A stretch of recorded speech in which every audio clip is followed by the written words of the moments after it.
I just realized you probably couldn't hear any of that music because I had a button selected over here. Crazy, crazy, crazy, crazy.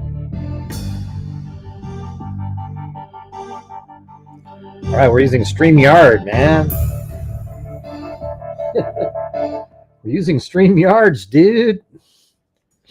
Yeah. How was the court TV? Yeah, it's not really my, that topic. How did they represent the? I thought I did okay though. I really wanted to get in that Olivia did great, and that I really thought it was amazing that Dylan Mortensen came forward and spoke, because they've been treated so horribly for 2.5 years by just a bunch of crazy nut jobs out there, accusing them over and over and over and over and over again. And so it's just so cool that she went up there. I mean, that probably took a hell of a lot of courage on her part. I mean, even just showing up. Yeah, you thought it was okay? Okay. Well, at least I didn't make a fool of myself. The first part, I wasn't sure. I just kind of went on, I don't know. I'm more of like going over the details stuff, telling about like some sort of a fact, like, with mapping and, video and all this other kind of stuff to put together, like really, like there was one case I did years ago. I was on court TV for Naomi Irion. You remember that one? Naomi Irion. I think that was one of the first times I was on court TV. And they had me on because there was these surveillance images released by law enforcement of the truck of who they think is the killer of Naomi Irion. And everybody thought and assumed that the truck was like early in the morning, right after they took her away. But I looked at the image, and what I did was I brought it into a program I have called 3D Studio Max. And then I took a Google Earth above shot image of the area of the same street right where the car is. And then I put it into 3D Studio Max and north-south oriented perfectly. So it's, there's a button you select and it shifts everything. So it's perfectly north-south oriented. So then I put it into Google Earth, and then I put in the sun daylight system in there for the same date and time. And then I kept moving the time until the shadow matched the picture that was released by law enforcement. And it was like way later. It was like 8 hours later, 9 hours later in the evening. So that was pretty cool. And we've done stuff like that a few different times.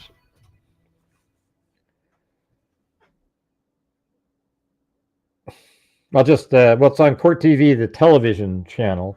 And then tomorrow they're going to post the show video, and you'll go underneath the comment section and you'll see all these whiny little babies say, "Gosh, Vinny, I can't believe you had gray on again. I'm never watching again." Every single time. It's like a clockwork for these suckers. They have a little meeting. "Oh, hey, go over there quickly, type that in." So just for the hell of it, go over there and count the number of people who say that kind of stuff. It's actually pretty funny. Hey, thanks, Chris Cunningham. I think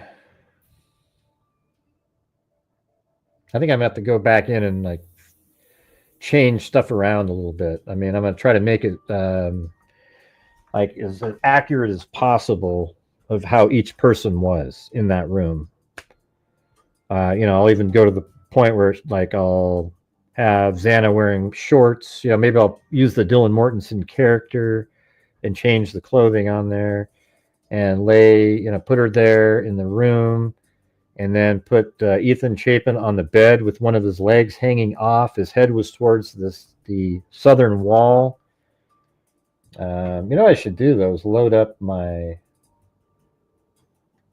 3D Studio Max model really quick. All right. So it wasn't... All right, Chris Cunningham. Love you, Gray. Hey, love you too, man.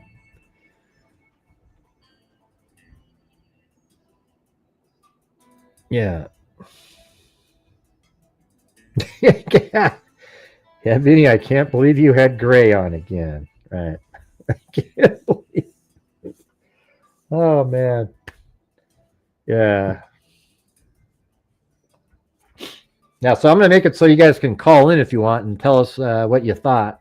Okay. Yeah. Well, I wanted to keep going earlier, but I had to get ready for the Vinny. Vinny wasn't the host tonight, though. It was somebody else. So hold on a second. Let's load this sucker up so you guys can see what they're talking about.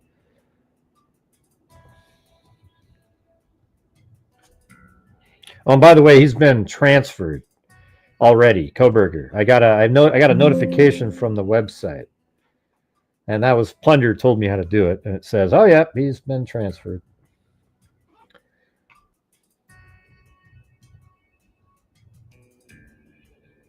Okay, that's probably the one right there. So here you go. This is a 3D model I made of the entire house. That's how I have this image right here. See this? Like, that's actually a 3D model of the house that I built. And you'll see it right here.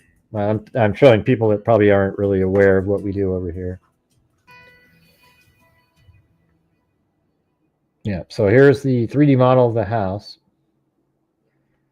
And so this right here is Xana Kernodle's room right here. Or, excuse me, I got it backwards. Xana Kernodle's room's right here. I don't know what happened. I got reversed around. See, right down at the bottom here, this is where Bethany Funk's room was, right?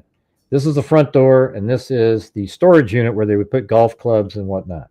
Somebody else would have lived there if they were there. And then up here is the living room. You can even see, like if I go like that, look at there's a character inside. There's the Kohberger character. See him in there, the window? Right inside the house. That's going into the kitchen. All right, and then right over here is Xana Kernodle's room. So if I want, I can take off, hide the roof right here. And then we're looking into the house, and then, she's obviously upside. I got to flip her over, right?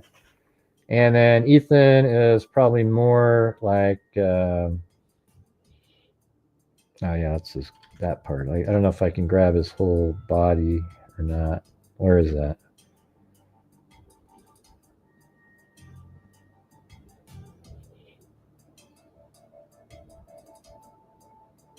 Okay, that's right there. So he was more like this, except he's on his back, but apparently he was like this. Flipped over on his back, and his leg was off the end of the bed. Right? Now, isn't that crazy? Because I'll show you something.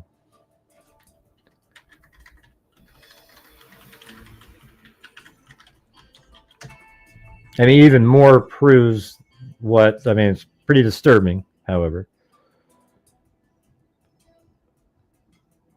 Okay, this picture right here. See that picture right there? This one on the right? That was blood coming out of the house. And where that is it was seeping out of the house onto the cement. And where that was right here. Right there. So that blood was coming out right there. There was dirt to there, and then blood was coming out of the house right there. So, I'm almost certain that is Ethan. I've said this for a long time, but I think that's Ethan Chapin's blood that came out, was seeping right there. All right.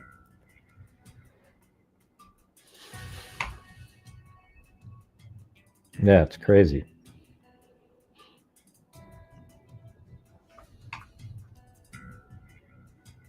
All right, so it'd be cool if people wanted to call in tonight.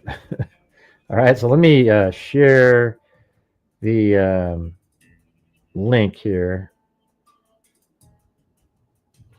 I'm going to put it into the chat, and then I'm going to pin it to the top.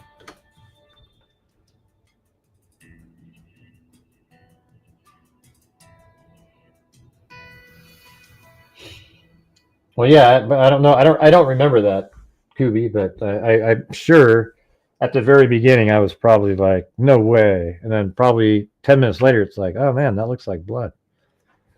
Yeah. That just seemed absurd that you could have so much blood that it's running out of the house. But I don't remember you saying that. Okay. But I believe you. I believe you. Yeah, we don't know what the second weapon was. A lot of crazy stuff tonight. Okay, so here's one of the things. After the hearing today, there was a press conference. And really the only thing that was interesting out of that was, well, first of all, they never asked Kohberger where he put the knife, but they did look for the knife. They said that they didn't try to, I think this is revisionistic history or whatever they're doing, because I think what they're pretending that they didn't ask Kohberger what he did because he just lied. I don't believe that. I think that's what they're saying now, and it sounds great and everything. But what I don't understand is, why didn't you ask him where the knife was? And if he put it somewhere where it's retrievable, that would have been huge. But you didn't even ask. So that means that the rest of what you said is probably garbage. You know, that means you didn't even consider it. And then they also said that Papa Rogers isn't a thing, which is absolutely incredible, because Dateline did a special that said that investigators think that Papa Rogers was Brian Kohberger. Let's see. I think the book by Patterson says that. And I also think the other book says that. So maybe they're just making it up that there's no connection there. I don't know why, though. The case is over. So what would they have to gain by saying, no, that's not Papa Rogers, right? I don't really understand that. But one of the things that I always said was that Papa Rogers could have easily come up with they must have found the sheath just by using logic and common sense, because law enforcement was already looking and made it public. They were looking for who sells K-bar knives. And so you'd say, well, how did they know it was a K-bar knife? And then you think about a K-bar knife and it needs a sheath to hold it. So then they thought, well, they must have left the sheath there because that's the only way you'd know the brand of it. I'm not even sure the knife says it on it, you know, it probably does.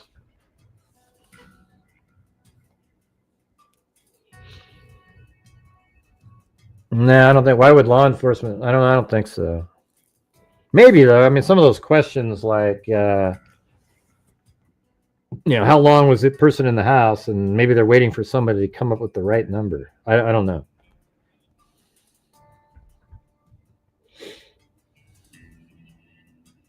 They said he wiped his devices.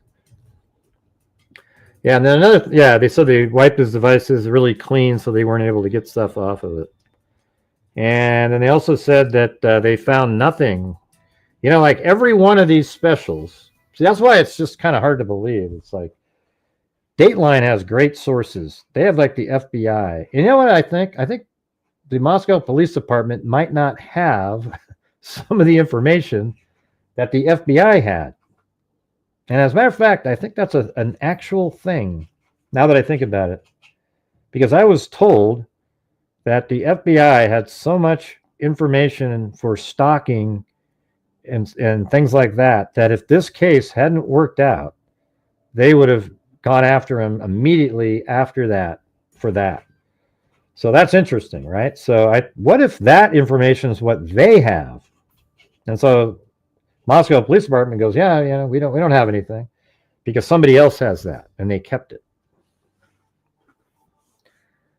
Because why would everybody say the same thing? That, especially like the Patterson book and the Dateline episode where they were talking about how the what was it?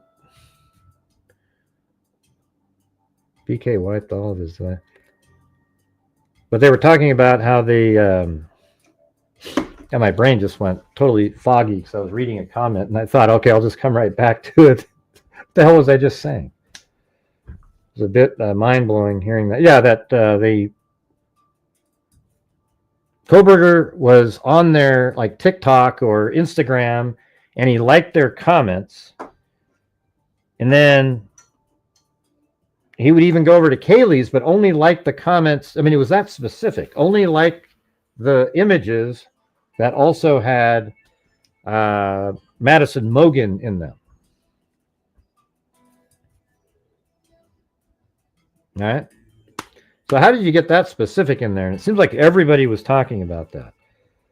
I wonder what the Patterson book lady's thinking now. Like, wait a minute. That's not true. I mean, I'd love to hear what her response is. I forgot her name.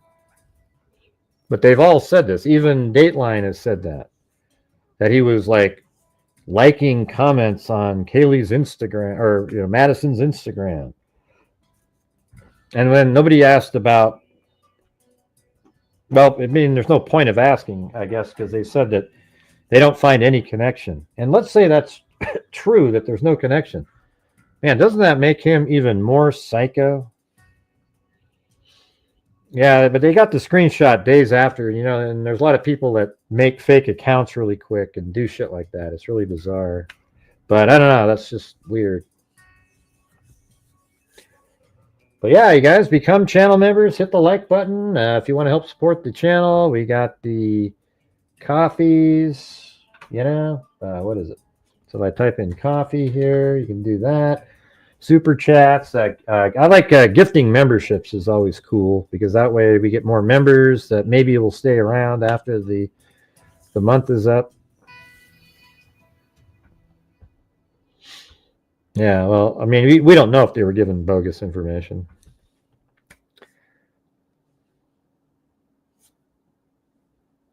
Mm-hmm. Was there a lot of new info revealed in the witness statements today?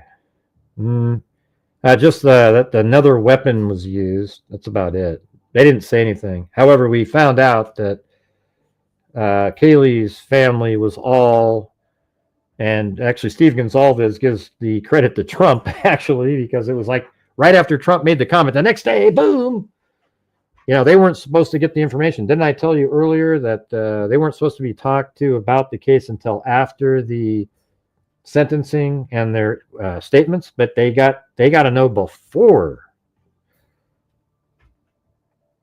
So that was pretty cool.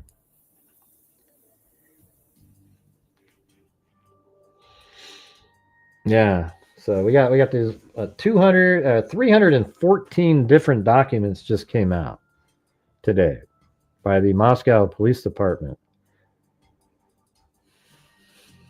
It's crazy.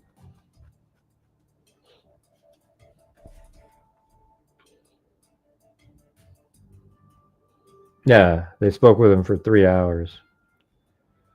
Yeah, that's what they said. It was going to be something like that. Now, we don't know what other kind of weapon it is. Nobody said. That's even one of the questions that Olivia asked again. I wouldn't mind watching that again. I have it.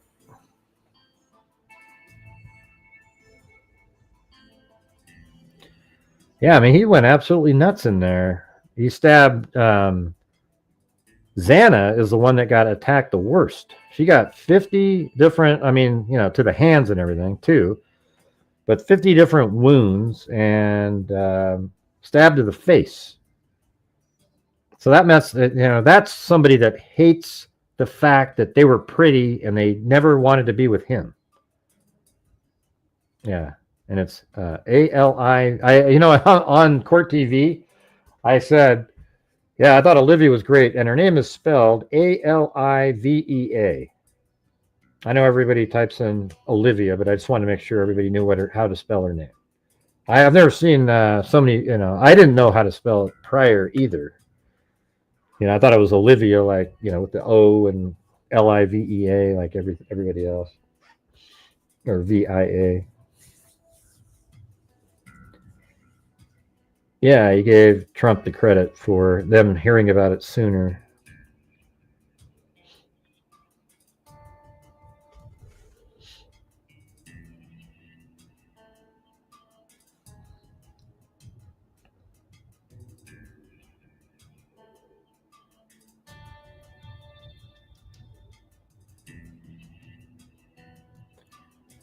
Let me see if I can find that, the recording from earlier.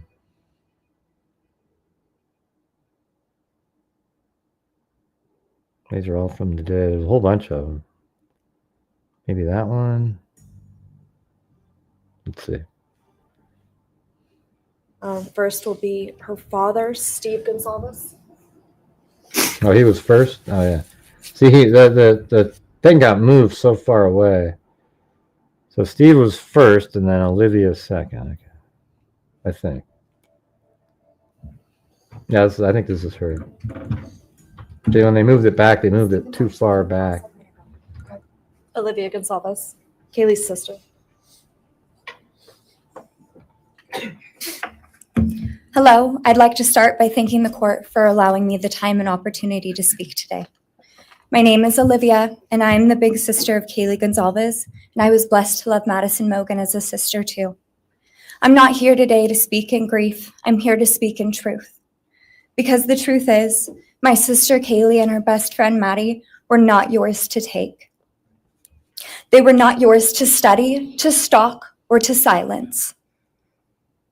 They were two pieces of a whole, the perfect yin and yang. They are everything that you could never be. Loved, accepted, vibrant, accomplished, brave, and powerful. Because the truth about Kaylee and Maddie is they would have been kind to you. If you had approached them in their everyday lives, they would have given you directions, thanked you for the compliment, or awkwardly giggled to make your own words less uncomfortable for you. In a world that rejected you, they would have shown mercy. Because the truth is, I'm angry. Every day I'm angry. I'm left shouting at the inside of my own head everything I wish I could say to you. The truth about me is when I heard the news, I didn't cry. I listened for them. I promised them I would, that I would fight for them, that I would show up no matter what it cost me. I swore I'd never let them feel alone. Because you see, I've always been their heavyweight. I've always been the one to fight the battles they didn't feel ready to fight themselves. All it ever took was a call, and they knew I would handle it for them, no matter the time, no matter the cost. They could wave their white flag because they knew I would never back down, not for them, and not even death could change that. Somewhere along the line, I started to think about what I would say to them if I was given just one last chance. If I could gather enough heartbreak or love or sacrifice or whatever it took to get just one message across, what would I say? Throughout this entire process, I've written my feelings down at every moment, my wishes, my love, my denial, my anger. And as one final act of love, I'd planned to read these thoughts, even jarring and discombobulating and not even making sense. Because for me, that was true love. As bare and as naked as it could be, not laced in pretty words or dressed for the occasion, but written through bleary eyes at 2 a.m. with clenched fists, angry at this reality. My true final act of love was to continue on without them, for them. That dream to read aloud my love to them, to bring meaning through pain, was the latest blow in realizing you don't deserve it. And Kaylee and Maddie don't need it. Kaylee and Maddie have always known my love, and they would never ask me to prove it by further victimizing myself to a defendant who has shown no guilt, no remorse, no apprehension. They would say to me, "Why would you give the satisfaction of showing vulnerability now? You promised you would never back down." And for that clarity, I'm thankful. I won't stand here and give you what you want. I won't offer you tears. I won't offer you trembling. Disappointments like you thrive on pain, on fear, and on the illusion of power. And I won't feed your beast. Instead, I will call you what you are: sociopath, psychopath, murderer. I will ask the questions that reverberate violently in my own head, so loudly that I can't think straight most any day. Some of these might be familiar, so sit up straight when I talk to you. How was your life right before you murdered my sisters? Did you prepare for the crime before leaving your apartment? Please detail what you were thinking and feeling at this time. Why did you choose my sisters? Before making your move, did you approach my sisters? Detail what you were thinking and feeling. Before leaving their home, is there anything else you did? How does it feel to know the only thing you failed more miserably at than being a murderer is trying to be a rapper? Did you recently start shaving or manually pulling out your eyebrows? Why November 13th? Did you truly think your Amazon purchase was untraceable because you used a gift card? How do you find it enjoyable to stargaze with such a severe case of visual snow? Where is the murder weapon? The clothes you wore that night? It's just making fun of them the whole time. It's so good. What did you bring into the house with you? What was the second weapon you used on Kaylee? What were Kaylee's last words? Please describe in detail the level of anxiety you must have felt when you heard the Bearcat pull up to your family home on December 30th, 2022. Which do you regret more? Returning to the crime scene 5 hours later, or never, ever going back to Moscow, not even once, after stalking them there for months? If you were really smart, do you think you'd be here right now? What's it like needing this much attention just to feel real? You're terrified of being ordinary, aren't you? Do you feel anything at all? Or are you exactly what you always feared? Nothing. If you're so powerful, then why are you still hiding, defendant? You see, I'm here today as me. But who are you? Let's try to take off your mask and see. You didn't create devastation. Yeah. You revealed it in yourself. And that darkness you carry, that emptiness, you'll sit with it long after this is over. That is your sentence. And it was written on the wall long before you ever pled guilty. You didn't win. You just exposed yourself as the coward you are. You're a delusional, pathetic, hypochondriac loser who thought you were so much smarter than everybody else. Constantly scolding, turning your nose up to grammar mistakes, nitpicking and criticizing others. You wanted so badly to be different, to be special, to be better, to be deep, to be mysterious. You found yourself thinking you were better than everyone else, and you thought you could figure out the human psyche and see through it, all while tweaked out on heroin. Lurking in the shadows made you feel powerful because no one ever paid you any attention in the light. You thought you were exceptional, all because of a grade on a paper. You thought you were elite because your online IQ test from 2010 told you so. All of that effort just to seem important. It's desperate. There is a name for your condition, though. Your inflated ego just didn't allow you to see it. Wannabe. You act like no one could ever understand your mind, but the truth is you're basic. You're a textbook case of insecurity disguised as control. Your patterns are predictable. Your motives are shallow. You are not profound. You're pathetic. You aren't special or deep, not mysterious or exceptional. Don't ever get it twisted again. No one is scared of you today. No one is intimidated by you. No one is impressed by you. No one thinks that you are important. You orchestrated this like you thought you were God. Now look at you, begging a courtroom for scraps. You spent months preparing, and still all it took was my sister in a sheath. You worked so hard to seem dangerous, But real control doesn't have to prove itself. The truth is, the scariest part about you is how painfully average you turned out to be. The truth is, you're as dumb as they come. Stupid, clumsy, slow, sloppy, weak, dirty. Let me be very clear. God, Don't so ever good. try to convince yourself you mattered just because someone finally said your name out loud. I see through you. You want the truth? Here's the one you'll hate the most. If you hadn't attacked them in their sleep, in the middle of the night, like a pedophile, Kaylee would have kicked your fucking ass. Thank you. Thank you.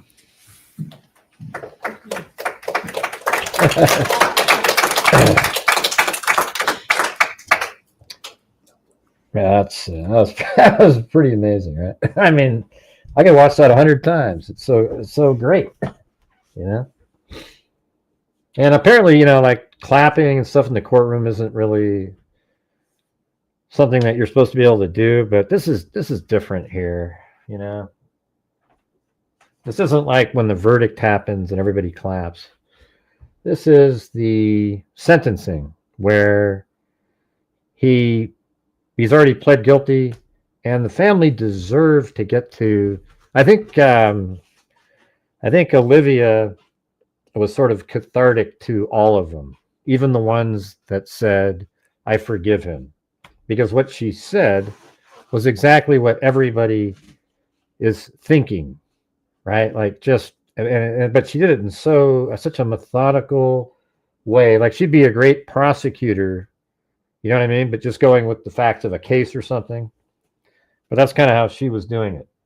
And I've texted her a few times, and I even commented one time. She wrote like these long paragraphs, and I said, man, she just writes so well. It's like she should write books or do something with that for sure.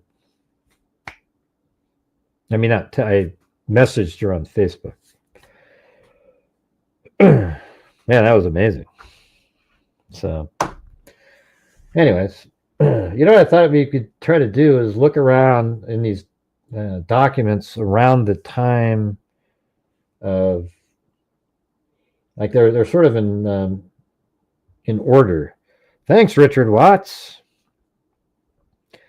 And yes, you guys, today is the 23rd of the month, so we've only got 8 more days left of the month. We're getting near the end, and this channel relies on the people watching to support it with the super chats, etc., especially during the live streams, because there's virtually like very little ad revenue at all. And we've got the end of the month coming up, and we support, like this month, I think we've already given $500 to, I don't know if it was Ethan Smile or the other one.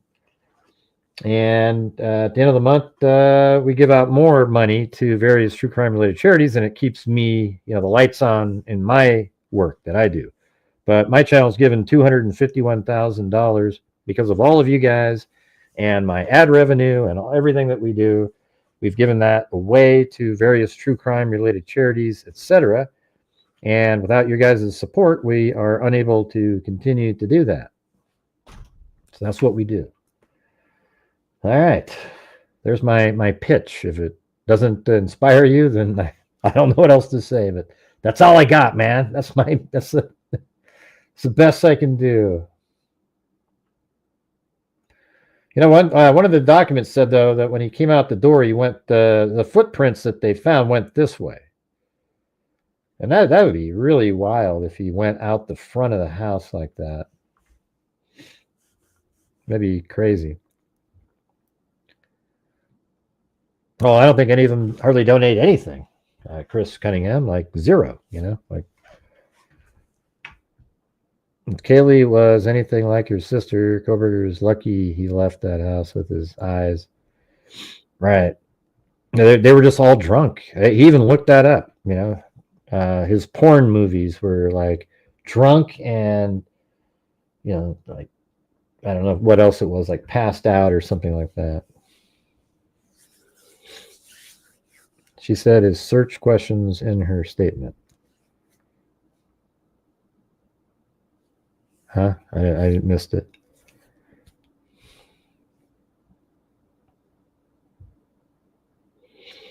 Yeah, here we go. Here we go. We got the trolls in here. So apparently I'm taking your tax write-off. Oh, these guys, I tell you what. We must be missing the moderators again. Oh, there we go. Right. We always get these people that show up, every single show. There's a community of people who hate what we do here. And what they really want is to have not given away $251,000 because it wouldn't have happened. That's the truth. Yeah, they do it every single time. They have nothing to do. Like I said before, they have a picture on the ceiling of me and maybe a jar of Vaseline or something on the side. I don't know what they're doing, but that's all they do is, oh, great. Oh, God, they get up in the morning. They can't wait to think of something. Really creepy people. Psycho stalkers. I keep track of everything, too, by the way. Yeah, I was thinking about that when he ran. Maybe I said that on the earlier show that maybe Bethany did see somebody. See what I'm saying? Let's see. He's still alive? Nah, well, I wasn't. I left. I went on Court TV for a show and then came back over here. But I'm asking you guys if you'll support the channel tonight. That would be great. Thank you. All right, I'm going to go look through these documents around the time he was arrested. So this one is, well, that's later. So he got arrested on the end of, so I think that would be kind of interesting as soon as they got his name. Like, what were some of the things that they were doing? But I would like it if somebody would call in and say what you're thinking about all this. All right, so I've posted the StreamYard link at the top. You don't have to have your face on the screen or anything like that. Isn't that cool? I can put it up in the middle like that.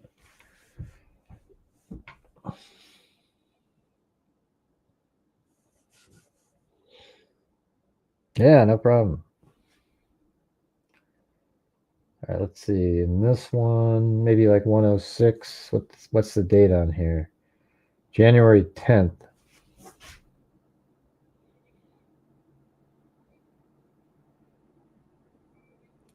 Yeah, I mean, almost all of these interviews should be Brian Kohberger focused.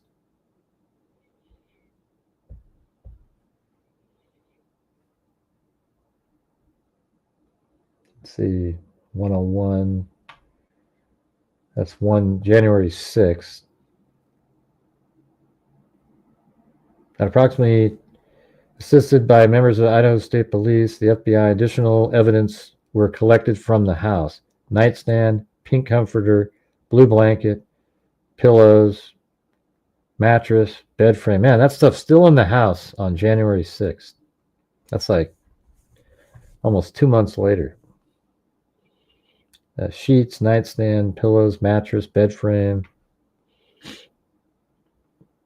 All right, so it's going to be on the one before.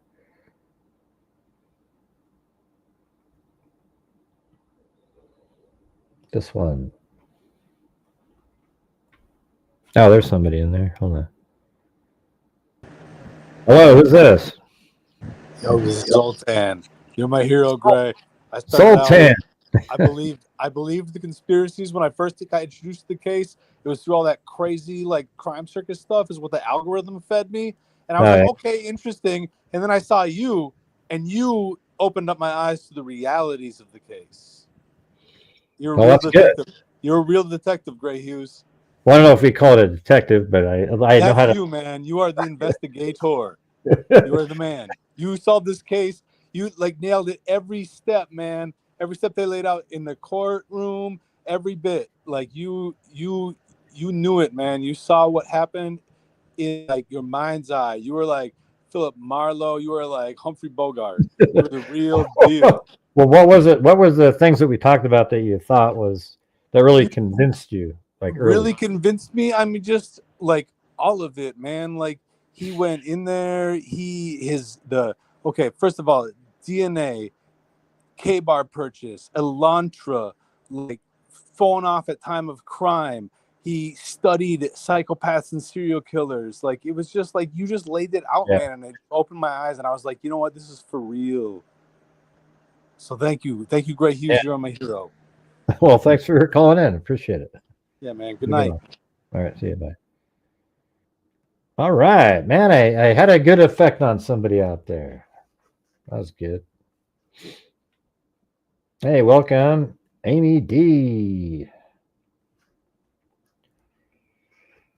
Yeah, I mean, the case, once the probable cause came out, it was kind of a simple, he was already locked in at that time. It wasn't really, we kept going over it, and I go, God, you guys, I mean, how does he get out of this? Yeah, and then it just got worse and worse and worse, as I said 100 times. But, you know, I thought it was interesting that somebody asked the question that I've been asking you guys a few times on shows was, what if you guys never found that knife sheath? Could you have still made the case? And they said, yeah, we would have found him, and then we would have had all the surveillance footage. It would have been a lot more difficult of a case, I think. But you'd still have to, I mean, once you could prove that that was his vehicle. But the thing is the knife sheath with the DNA on it proves that the white Elantra that parked is his. See, that's the thing. Without the DNA on the knife sheath, it's good circumstantial evidence because he has a 2015 white Elantra missing a front license plate, and he turned off his phone at 2:54, and then it turned back on at 4:48 south of Moscow near Blaine. So you could almost surmise that his vehicle went through there. And then there was a 2015 Elantra missing a front license plate a quarter of a mile from the house at the Ridge Road camera. So you got that. So, and then you find out that he purchased the exact brand. So that's where, I guess that's why the K-bar knife, it's the DNA on the sheath that you could still make a strong case without it. But the K-bar knife being there is a huge piece of circumstantial evidence because he purchased the exact same make and model. Without that K-bar knife sheath there, you wouldn't know the make and model that he purchased. You might find, oh, look, he purchased a K-bar knife. Could he have used that K-bar knife? Sure, certainly these wounds are consistent with that. But you know the exact make and model because the sheath was left there. See? That's why it's the knife sheath, even without the DNA, is a huge piece of information.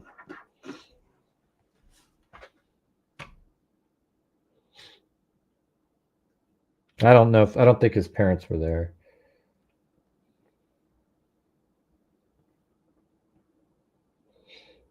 Yeah, where was I at here? I was digging through these.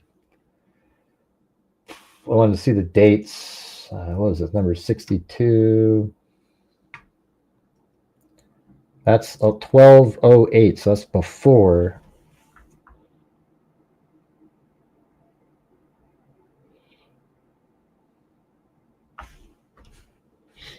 Yeah.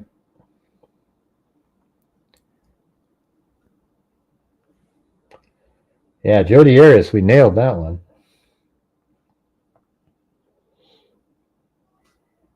Arias channel when I've been a great fan since Jody Arias. I referred to many people to your channel when you did the gunshot first animation. Yeah, I wish that one was monetized. That one, I didn't do that. It got like 500,000 views. Sure blew it on that one. I didn't even know what I was doing. I just made the videos. So, you know. Let's see. They have a picture of his sister leaving the court. She looks exactly like Brian Kohberger. Oh, she was in court today too? Oh, man, why would you bother going? And they also said that they got no help from the family members. I mean, where is this? All the stuff we've heard that the sister was talking, and you know, it just seems like a lot of stuff we hear in cases is just totally bogus, right? Well, thanks. I mean, I worked the same, there's some cases we're just covering on a night, like a cold case or something, but whenever we're doing these bigger cases, I'm always, I put the same amount of effort into the ones that where we're just digging deep in and we're going on, We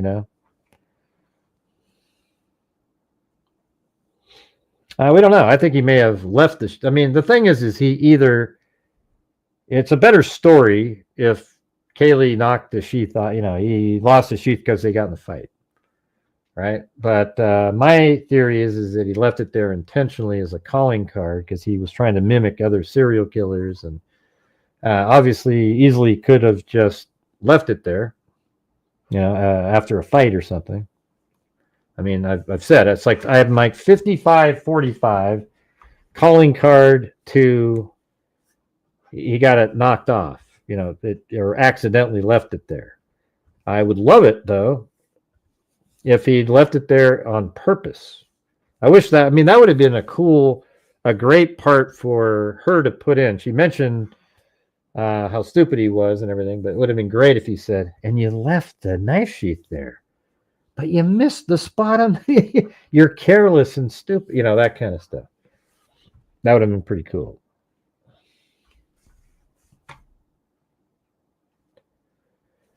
This is 1 month later. This is from Walmart.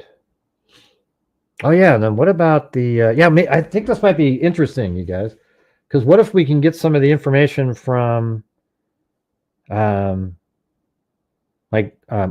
what he got in Albertsons? That's got to be coming up here, right? Let's see. Let me get rid of this. What's this one about though?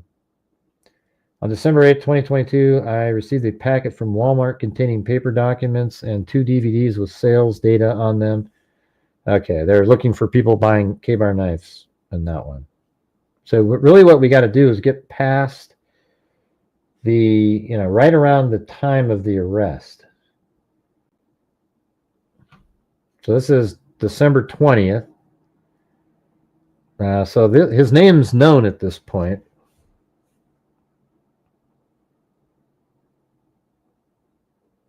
December 14th, I requested to complete a forensic extraction of an iPhone provided. The phone was powered on and I placed it, but this is before Kohberger, so I don't know what phone. They don't have a name, so it's probably another one of the accused people by random schmoes in society.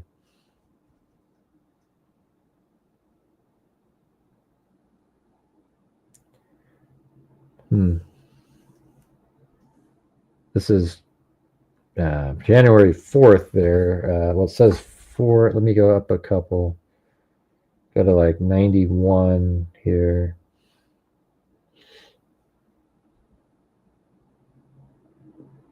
That's January 3rd, but she's a call from that her car had personal belongings. Okay. So it's a little bit before that.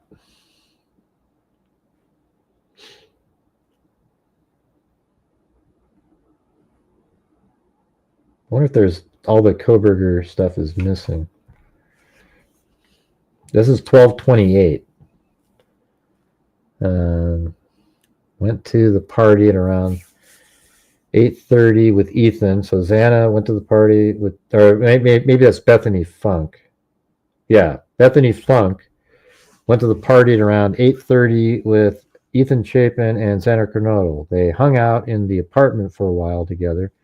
And then Bethany, you can see the B there, went up to the main part of the fraternity to hang out at the party. Maddie and Kaylee went to the corner club together, not sure when they left. Bethany did not see Ethan and Xana at the party and left to go to some other residence at another address on Taylor Avenue. Bethany walked home at around 1-ish. And when she got back to her residence on King Road, let's see, Dylan and Bethany were at the residence and they all watched a movie together. It looks like Maddie up there. Maybe it's, yeah. And they watched a movie together. Maddie and Kaylee got to the house at around 1:45 and 2. Actually, I think it's Dylan and then some other people were at the residence and they all watched a movie together. Maddie and Kaylee got to the house at around 1:45 and 2. And then that other person that's name starts with an L left. And then they left the house and Dylan went to bed. Bethany hung out with Maddie and Kaylee for a while in Kaylee's room. You know, on the last show that I did when I corrected how they got Xana, Kaylee's and Xana's name mixed up because Dylan said something about how Xana is in, or Kaylee was the one on the floor in Xana's room. I mean, I think she was just mentally out of it. And so when I corrected it, somebody in the comments said, "Great, don't correct the comments, just read it the way it is." And I'm like, no, I don't want to read it the way it is. You know, I'll do whatever the hell I want. And then I just block people like that because there's those people are never going to work, right? The thing is I'm going to correct it because I want to know what the information is about Xana, and that's what he was talking about. So if you read the wrong name, it's goofy, it's stupid. So I'm not going to read it, even because I know it's an error, and then they corrected the error down in the document. So then what? Are you supposed to go back up and read it again? You know, I'm sorry that I knew that it was an error when I was reading it, because I know the case. I should have just blabbed it out loud like I was some newbie that had no clue what I was doing. I love how Olivia belittled. Oh yeah, I mean, that's what her goal was. I think her goal was to make him angry enough to say something, and then she would have just, oh man, she would have said, oh man, I don't even know. But I'll tell you what, if you're dating her, you wouldn't want to ever cross her, because I mean, I can just see it. Oh man, you know, you didn't put you came home a little late and you didn't do the laundry. Oh boy, here we go. I mean, that was amazing. I think that might go down as one of the best, victim impact statements in the history of impact statements. Because she just had all the control, and she said whatever the hell she wanted to say, and made him feel small and stupid. And he wanted to get up and do something, but he couldn't. And that's what the best part was. See, here's what she did. She spoke to him and treated him exactly the same way that is the reason that he killed people. Like Elliot Rodger. Could you imagine if he said the same, she would say that same thing to Elliot Rodger? Oh man, because he thought he was this supreme being. I mean, you know, now I guess I don't know if there's a connection between him and Elliot Rodger now, but it seems like there was. So she made him feel just as bad as he would have felt out in the world when he was treated so poorly. And this time he couldn't do anything about it. He had to sit there and listen to a strong woman just absolutely, destroy him into oblivion. And then he goes into prison for the rest of his life, and he has to remember that moment that some woman got the best. She should have worn a blonde wig, though. You know, that would have probably really been the final nail in the coffin for him.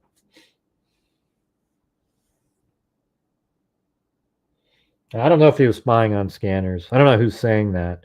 We keep hearing that, but I haven't heard that any evidence that that's really what happened.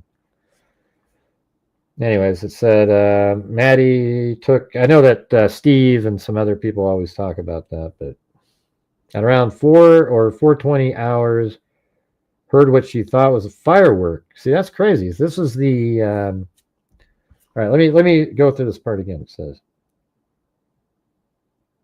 Bethany hung out with Maddie and Kaylee for a while in Kaylee's room. See, there you go. So there was a bed in there. Bethany and Maddie took Murphy, Kaylee's dog, out to go to the bathroom between 2:30 and 3. Bethany did not stay outside for very long as it was cold. So it must have been early 2:30 because Maddie was upstairs calling Jack at like 2:40 something. The bathroom between 2:30 and 3. Bethany did not stay outside for very long as it was cold. Maddie then went to bed and watched a TV show to help her sleep. How do they know that? Because she could hear it? Baby Daddy is the name of the movie. At around 4 or 4:20 hours, Bethany heard what she thought was firework and saw a spark on the ground from under her door. What the hell is she talking about? How could she see a spark under her door? That might have just been like a mosquito or a bug or something flying into a light and it got burnt. I don't know what the hell that could possibly be. There's no indication that Kohberger went downstairs or anything like that.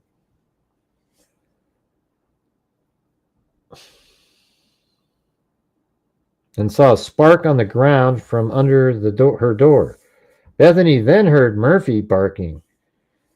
Dylan called Bethany and stated she had seen someone in the house, and Bethany told her she could come down to her room and sleep with her.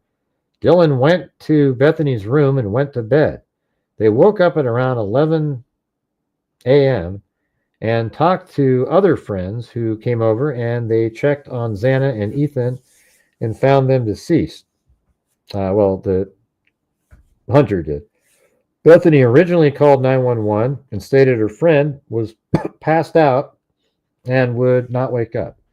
I think it's malpractice that the Moscow Police Department didn't put out the 911 call like early to clear Bethany and Dylan. I think there's a lot of people that when they heard the 911 call, they go, oh, okay, they didn't have anything to do with it. Unless you're just a hardcore nutjob pro-burger. Bethany talked about an incident with Kaylee, who stated about a month ago she saw an unknown male up above their house to the south who was, wow. So this is an interesting one. So Bethany talked about an incident with Kaylee. So she was probably in Kaylee's room.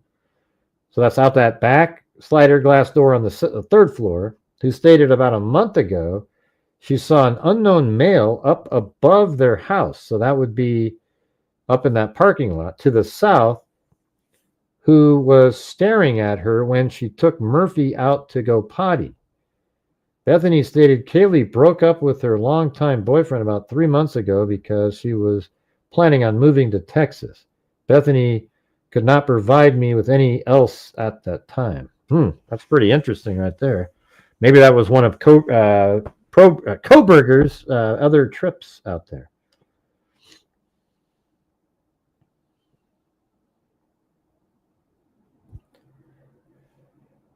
Let's see. That's not what I was trying to open up. I was looking at this. That was 89, 90 here.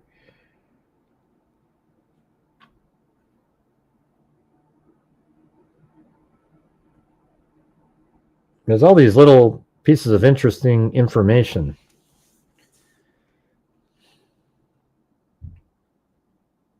Audio will be booked on November 16th at around 12. I meet Bethany and I don't know who that is. Bethany Funk at her something office. Present during the interview. Besides me, Bethany were somebody. And I asked Bethany who had the front door code. Bethany told me the following people did. Maddie, Kaylee, Xana, Ethan, and some other people there. And then Bethany stated the above named people were the only ones she knew had the code.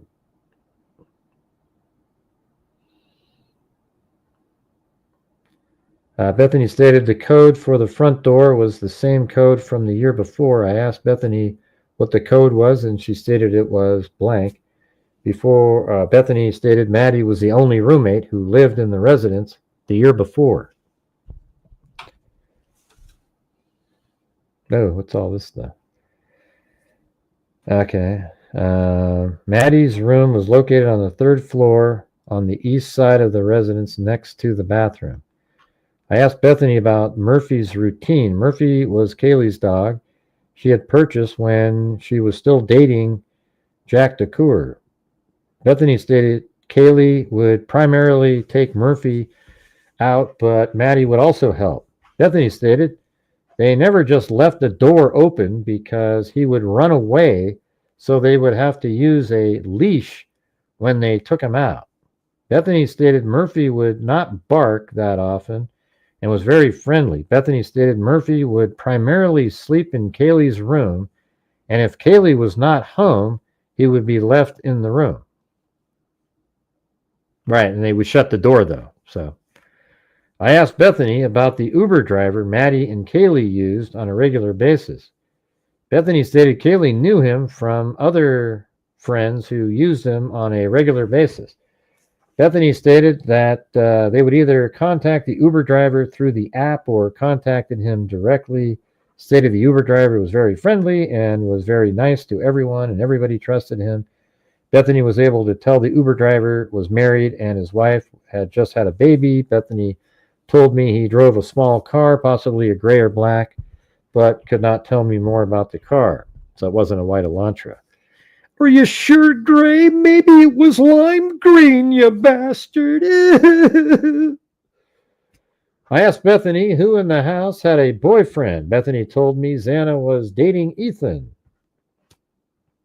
Dylan was dating a boy named, starts with a Q, who lived in Boise and went to BSU. Maddie was dating a, looks like Jake, isn't that the Showalter, who lived in Boise. Kaylee was dating Jack DeCoeur, but had recently broke up with him. Kaylee was possibly hanging out with some other person. Bethany stated Maddie was Xana's big, or yeah, maybe. I don't know if it's Maddie. No, I think that's a different name because they wouldn't blank it out. In the Greek system, let's see, I asked Bethany if she had ever heard of something and stated she knew of somebody, and he was also somebody. Yeah, I mean, these were probably all just, she knew the person behind Kaylee and Maddie. Oh, wow, this is a long narrative here, isn't it?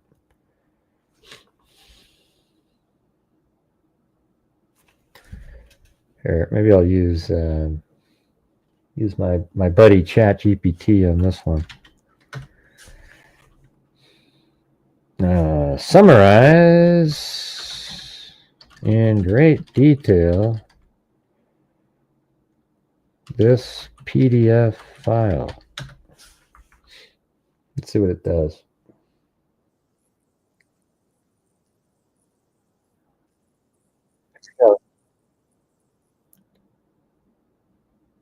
The text couldn't be. Oh wait, hold on. I gotta. This doesn't have text in it. So let's see. Scan OCR. Enhance scan file. Enhance. There we go. Boom, boom, boom, boom. It's gonna go through and get all the text that it can out of that.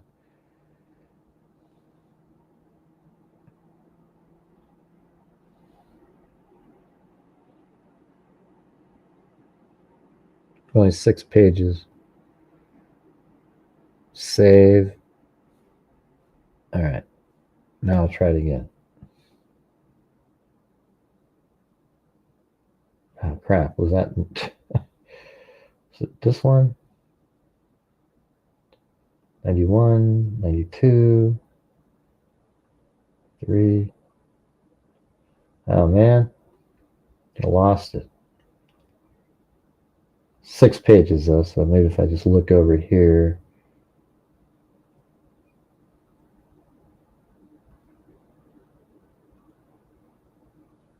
Oh wait, maybe put it out of order because there it is right there.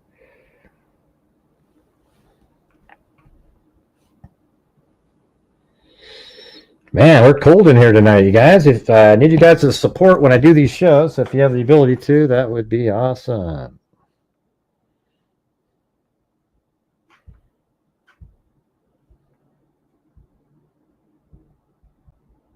All right, let's see what this one said.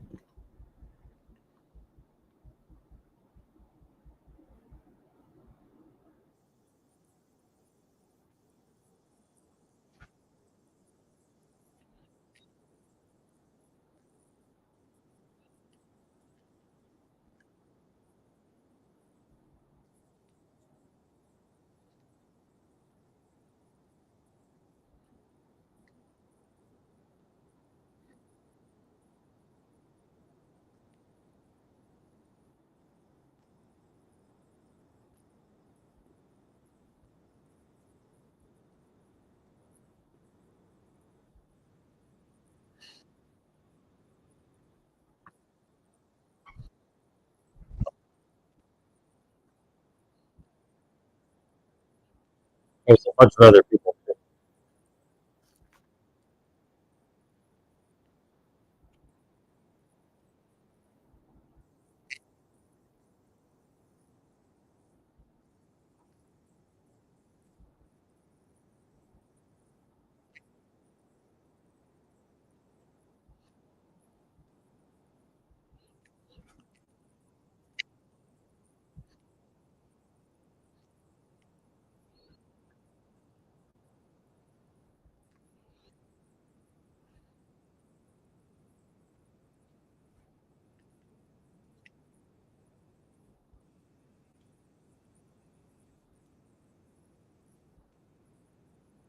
Thank you, Kathy Freidenmaker. That means peacemaker, she told me. I thought it meant like whatever a fright is.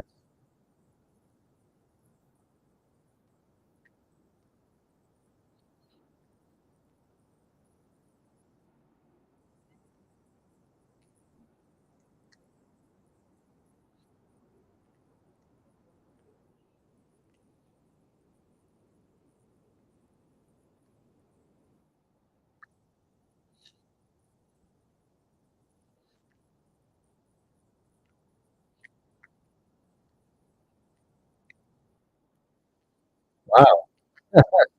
That's an interesting element, right? 4 days before the murders, they thought somebody broke in. Maybe he tested it out. Wow. And when was he there? Wasn't he there? He was there just before the murders. Was he there 4 days before? I thought it was a little bit longer than that, like a week prior, but maybe it was 4 days. I don't know.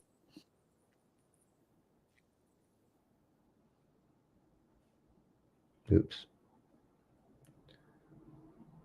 Wow, it goes all the way down there, man. It's crazy.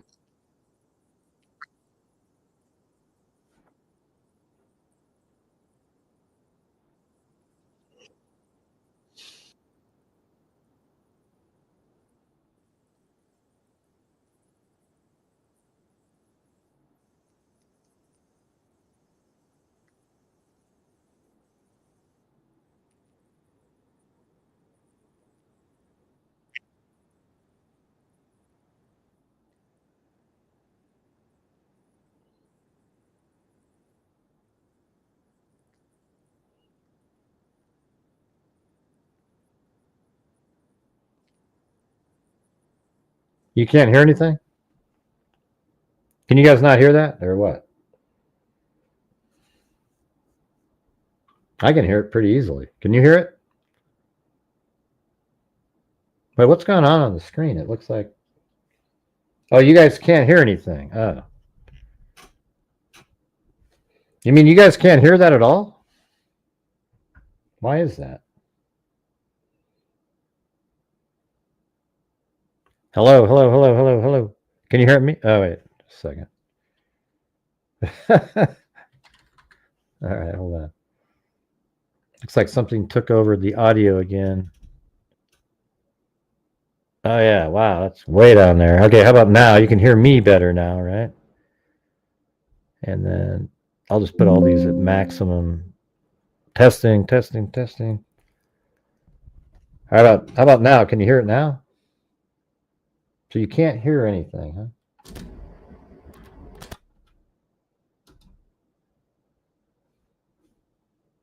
You should be able to hear system audio though. Let me play that again. You saying you can't hear that right there? What I just played you? Yeah, could you hear before when I played it off of here?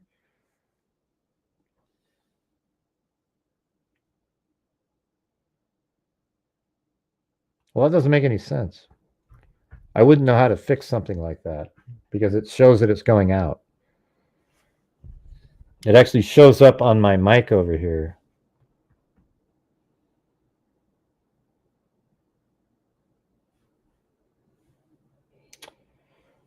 Hey, thanks, Lord Webb. 3 months. All right. So you guys can't hear this.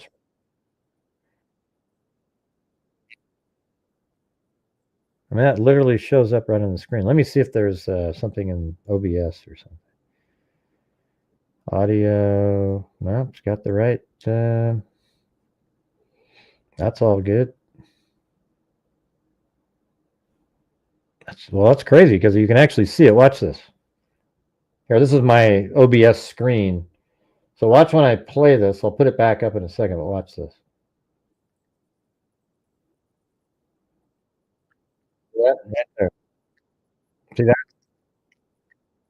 That's the audio.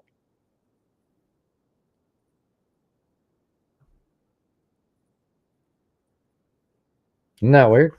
That's it. I just showed it to you though, so it should have actual sound. I don't. That's not how I use it though.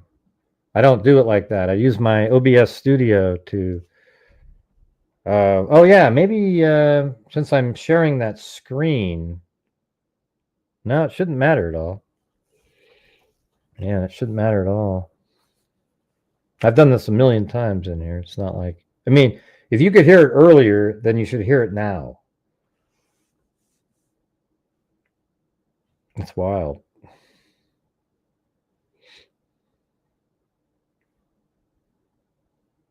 Let me get here. Default. Okay, let me try this. How about now? Does it work?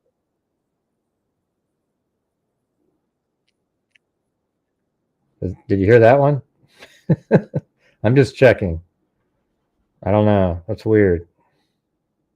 But you could hear that earlier, right? When I played it?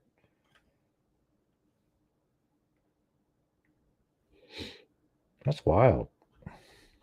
I got everything set up correctly here. So on this one here, maybe there's something stupid over here that I have set up wrong. No? When I play it, does it come out my speakers? Hold on, that would tell you.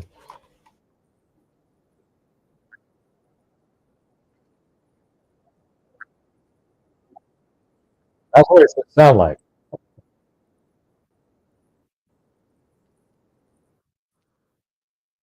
That's what it should have sounded like. Oh my God, are you going to complain about the emoji thing when I'm trying to get through this other thing?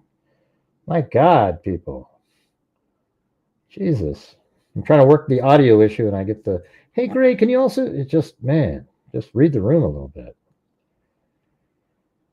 All right. I got rid of your emojis.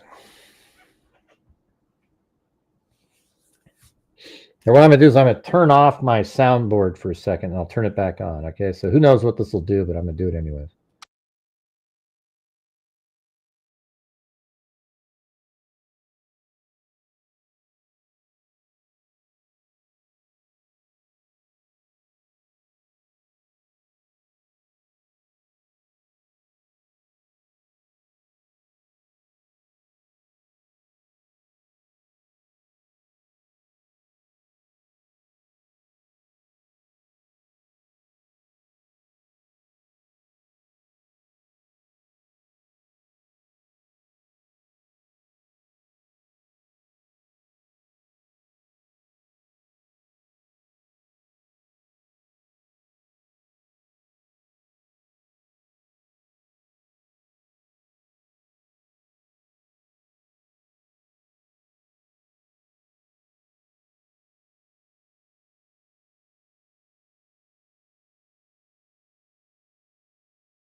I don't know if you can hear me now, but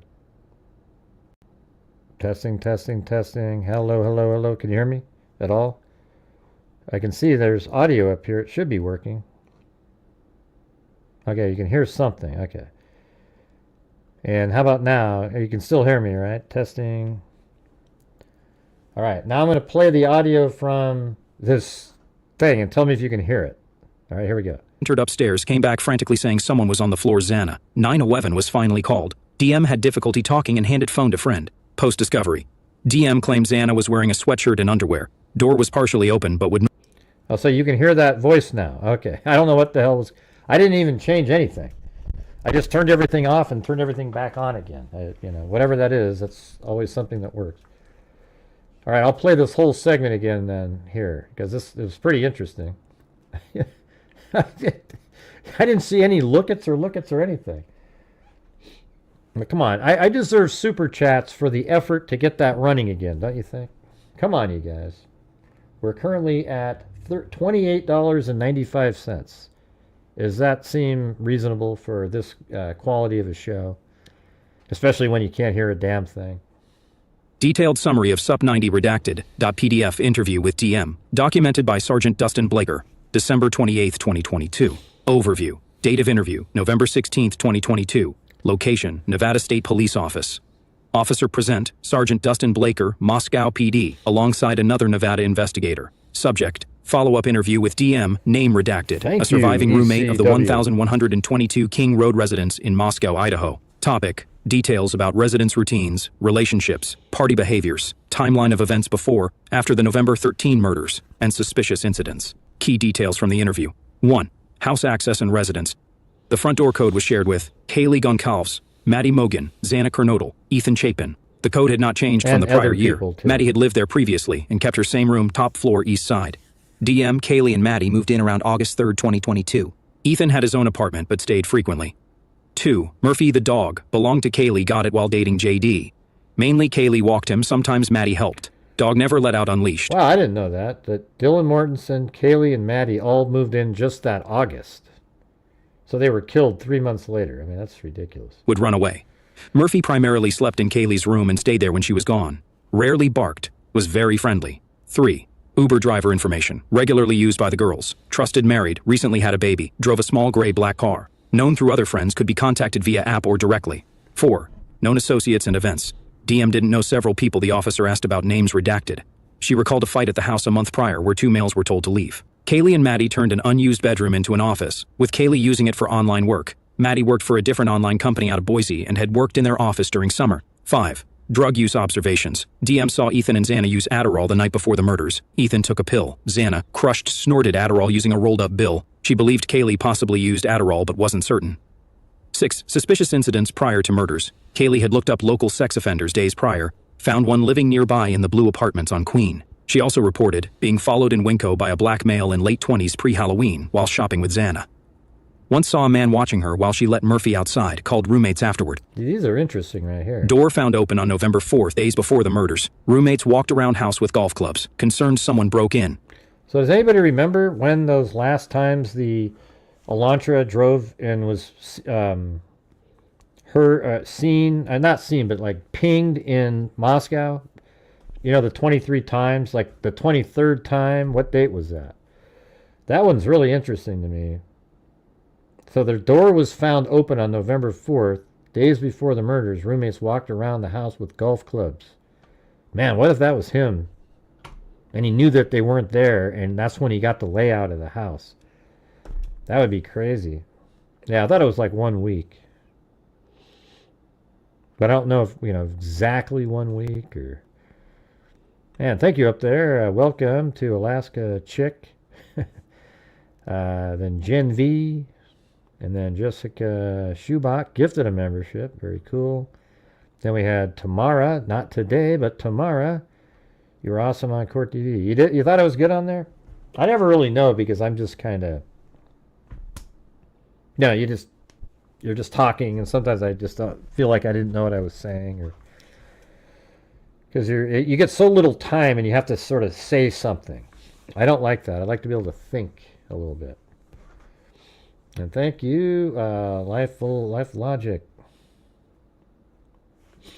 Oh, cool. Yeah, I thought my second segment was better because that's when I brought up Olivia and how people treated, how great it was for Dylan to get up there after the way she's been treated by so many nut jobs.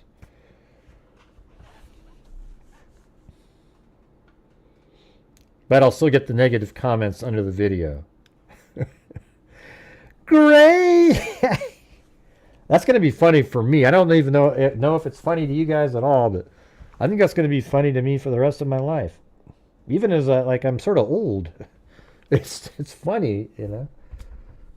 It's crazy. That's right. Timeline reconstruction. Oh yeah, let me keep going here. Timeline reconstruction from November 12th to July 13th, 2022. Saturday daytime. DM was last to wake up between 10-11 a.m. Checked Find My Friends. Saw others at... I don't know, but the Adderall sort of, you know, I don't know if that was in their autopsies, but it's not really related unless that helped make them more out of it, you know. Taco Bell.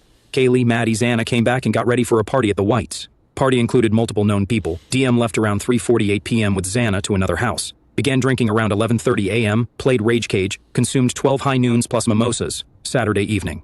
DM returned to 1122 King Road with others around 5 p.m. Group nap from 6 to 8 p.m. to prepare for going out again. 9 p.m. DM and Maddie went to DM's apartment first. Ethan and Xana joined the party later. Maddie went back to house to go to club with Kaylee. DM walked home at 1 a.m., hung out with a roommate, watched Vampire Diaries and went to bed. Murder timeline night of November 13th. 2 a.m. Kaylee and Maddie returned home. Yeah, it could They be and Lord DM Webb. went to Kaylee's room briefly. DM then saw Matt. Thank you, Lord Webb. And yeah, he said, let's see, Lord Webb said, Gray, we all heard Dylan Mortensen say, poor Kaylee. Yeah, something like that on your show. So I think it's clear Dylan Mortensen heard Kaylee right above her head going through what she went through. But yeah, so today we learned that Dylan heard, she thought it was Kaylee scream and then say there's somebody here. But couldn't that have easily, and then run down the stairs and then go to Xana's room? So doesn't that make more sense that that's Xana who goes upstairs and sees what's happening to Kaylee and Maddie and said, and goes, you know, shrieks a scream and then goes, somebody's here, and then gets chased by Kohberger. Doesn't that make more sense? Maddie and Kaylee take Murphy outside. DM went downstairs, put something away, got chips, and went to bed. Strange events witnessed by DM, heard what sounded like a firecracker, saw what looked like a sparkler flash under her door. Later learned a roommate, likely BF, saw a man in black with a ski mask and made eye contact. DM and BF were scared but thought maybe it was a prank. They attempted calling Kaylee, Maddie, Xana, and Ethan. No answers. How did you see a firecracker, anything underneath her door? That doesn't even make any sense. DM heard Murphy bark, beer unrelated. pong table move, firecracker sound. Morning of November 13. DM called her dad early about a toothache, woke around 11 a.m., noticed no one else was awake. Wait, Dylan heard... Oh, now I'm going to open that up again. Hold on. So let's just type in beer pong table. That's why it's sort of useful going back and forth with ChatGPT. Beer pong. All right, let's see. Because that's going to be something new here. Come on. What the hell's going on here?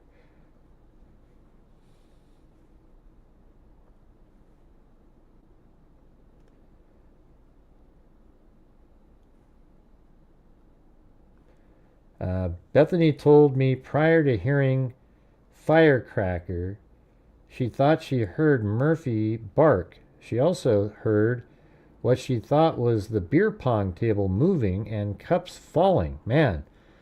So maybe that's when Xana's being chased.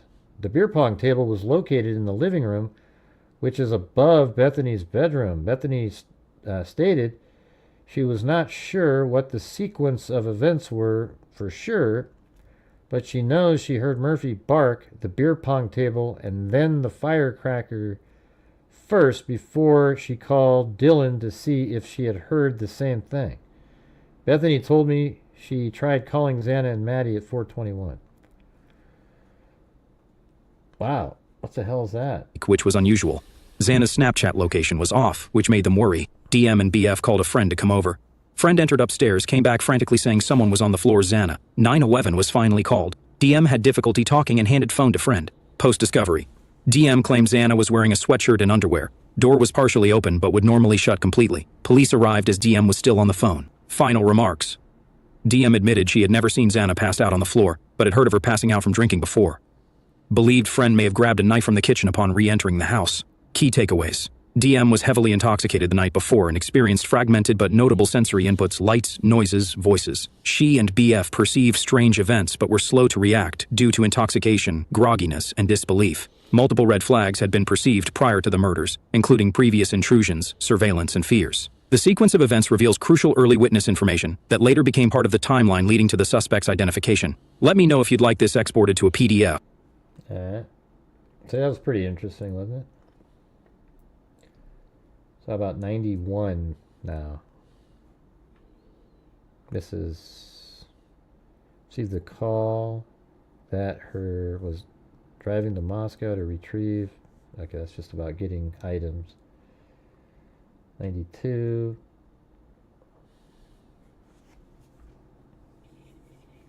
Disaster service responded to 11. This is like when they were hazmat, you know, the hazardous group, right? That came in there. At 8:45 a.m., disaster service responded to 1122 King Road to being cleaned. The residents of biohazards, right, there you go, and other chemicals used during the crime scene processing. This was prearranged response as members of disaster response were setting up. I mean, what a crappy job that is. You get to see these big pools of blood and everything. As members of disaster response were setting up their tents and barriers, I received a call from Latah County Prosecutor Bill Thompson. Mr. Thompson advised me that a judge order had just been issued requesting all mitigation and cleanup be halted immediately. At that point, I instructed the disaster service crew member to stop. I confirmed that the door to the residence had not been opened and no one had entered the residence yet. I checked the evidence tape on the door to ensure the seal had not been broken. I stood by while all the equipment was loaded back into the response trailer and the entire team left the area. I returned to the scene, back over to the Northern State Security Guard, and replaced the barricade tape across the parking area. Wow, that's weird. They caught him just in time. Thanks, Christy B. said, let's see. I think Kaylee was in her own room and heard the attack on Maddie and did scream, "There's somebody here," and then Xana ran upstairs and Brian chased her back downstairs after killing Kaylee. But it seems like he spent a lot of time on Kaylee. You know, like he stabbed her 30 times, so he wouldn't really quickly be able to chase her down. I don't know. I mean, also Kaylee's deep into the bed. She's on the far side in the corner. And then at like 2:50 something, they were calling Jack on the phone. So I imagine them just kind of laying in the bed together. I don't know. You could be right, though. Because it did sound like earlier that it looked like somebody was in the bed in Kaylee's room and she got out of it. So is that what happened then? Maybe she did hear something, goes into the room, and then he grabs her and throws her on the bed or something after he'd already killed Madison or something. And she didn't run down the stairs, but maybe... so there's that sound, and then Xana comes upstairs, and then... You know, it's only 30 seconds or so after he kills Kaylee that he chases Xana down the stairs. So maybe you're right. I don't know. Ah, that's one of those things. That's why you got to ask Kohberger, you know. See what he says. See if it makes sense.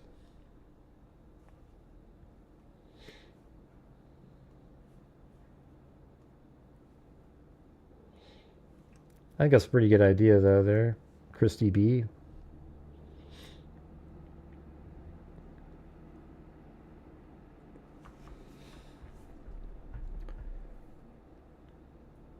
Okay, after getting evidence checked into the lab, I signed for a DNA profile which had been generated by the ISP forensic lab.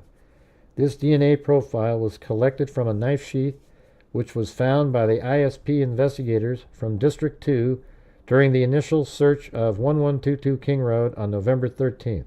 The sheath had been transported to the lab by ISP troopers. The DNA profile was stored in a vial which was then packed in an evidence envelope by ISP lab technicians and properly sealed with evidence tape. I signed the package showing I was taking possession of it on 11/21/2022. Sometime between 4:30 and 5 o'clock Mountain Time. Once I took possession of the DNA profile, it stayed in the box provided to me by the ISP lab until 11/22/2022 at around 3:30 a.m. hours when I removed it from the box and placed it in a small backpack. The backpack then stayed in my possession. Why did you put it in there at 3:30 in the morning?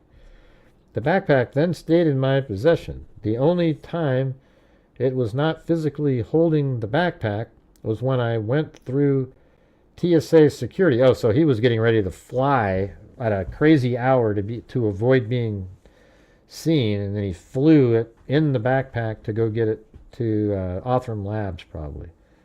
At the Boise airport, I was able to see the backpack as it went through the security system and subsequent check of carry-on by TSA security. The envelope the DNA sample was in never left the backpack at any time during the security check by TSA.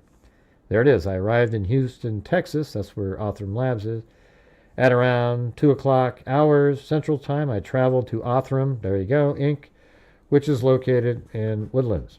See all the information I know just randomly? I arrived at Othram at around 3:10 hours. I handed the envelope with the DNA profile an employee at Othram. We completed the chain of evidence paperwork both on the envelope and also on a form provided to me by Othram. I have burned all of these files onto a DVD. See, the Kohbergers will stop it right there. They'll remove this part. They'll probably black it out and say, I have burned all these files. Oh, onto a DVD, which was booked into evidence, right? But they'll get rid of that part. Don't worry about that. Come on, you know it. You know it, you guys. On January 3rd, 2023, I applied and was granted a warrant for data related to the email address, gmail.com. I wonder if that's a Kohberger. On January 3rd, at approximately 3:17, the warrant was served via Google Law Enforcement portal. On January 4th, this is after Kohberger's been arrested, I received an email from Google stating the data requested pursuant to the warrant was available. I logged into the Google LERS portal, and the files were downloaded to the forensic computer located in the secure forensic computer lab at the Moscow Police Department. I completed the warrant return receipt and affidavit. These documents were sent to the Latah County Prosecutor's Office to be returned to the court. I also emailed a copy of the receipt of Google. I'm not sure who this is related to. There's Jenny from the talk, said, thank you for all your hard work and dedication of factual information on this case from day one. I wish more people enjoyed watching that. They seem like everybody's really interested in just sensationalism, whatever the next crazy story somebody can come up with. But thank you. On December 2nd, Corporal Brett Payne was granted a warrant for video obtained from the United Parcel Service. So this is before the arrest. So this is going to be unrelated to anything.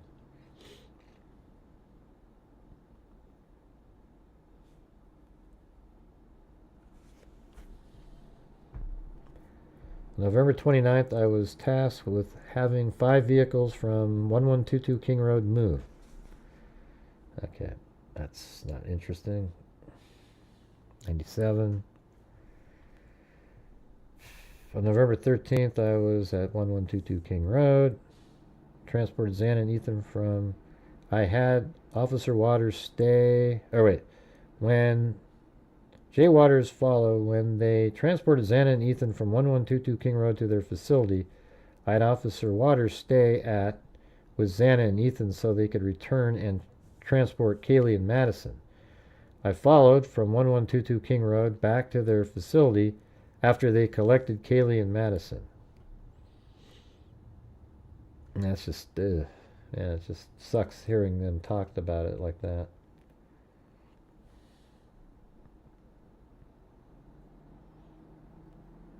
Financial records of Elan Financial Services for Kaylee Gonzalez.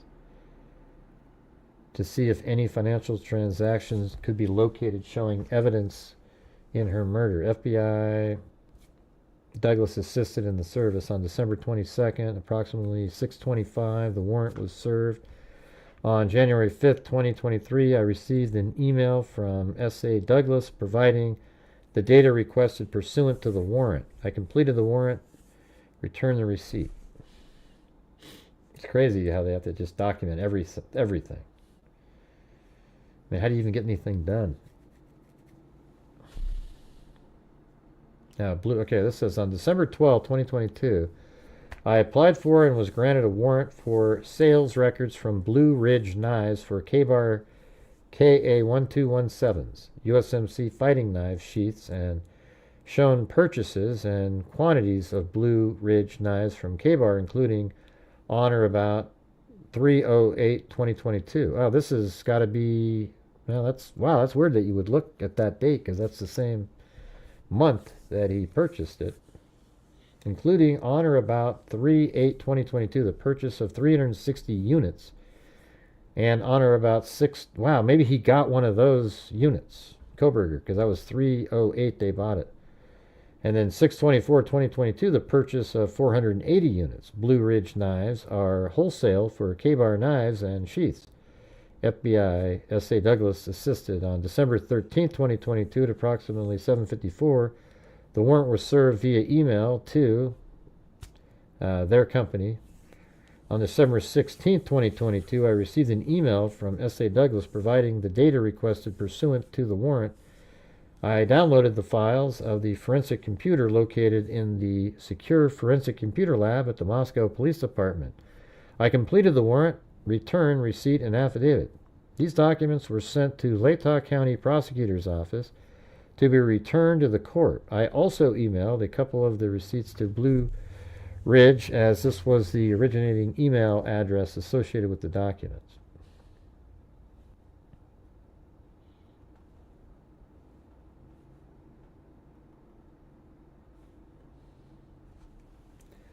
Granted a warrant for Extreme Networks.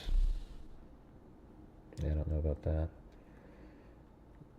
Okay, that was it for that block. I guess we'll have to go to the next one now. 101 to 150. Hey, thanks so much there. 3 collies. Could the firecracker sound and flash have been a taser? Well, I mean, let me ask you this. I heard that earlier and I thought, well, that's sort of interesting. Olivia did ask BK what other weapon did he use. Just a thought. Thank you for your great coverage. Yeah, I'm not sure what she saw because here's the thing. She saw the little flash of whatever it was outside of her door. And Bethany's on the first floor of that house. And I don't think they think Kohberger went down to the first floor. And so I don't know what that was. It's pretty weird, though. I wonder how certain she was of that. Or it could have just been that a light bulb cracked outside of her. I mean, what are the odds, though, right? That's just weird.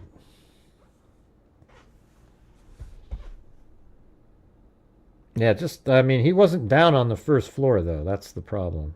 So, I don't know. I don't know how that works. He was never, they say he was never on the first floor.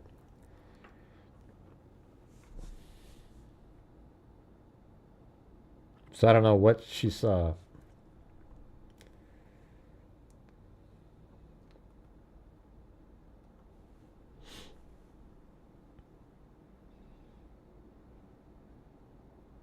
Where is this?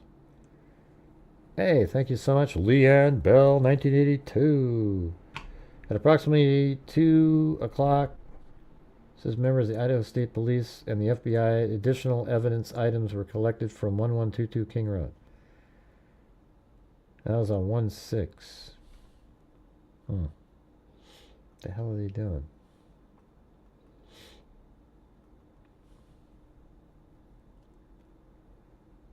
I released the remainder of the personal property. Okay. Let's see what this one is.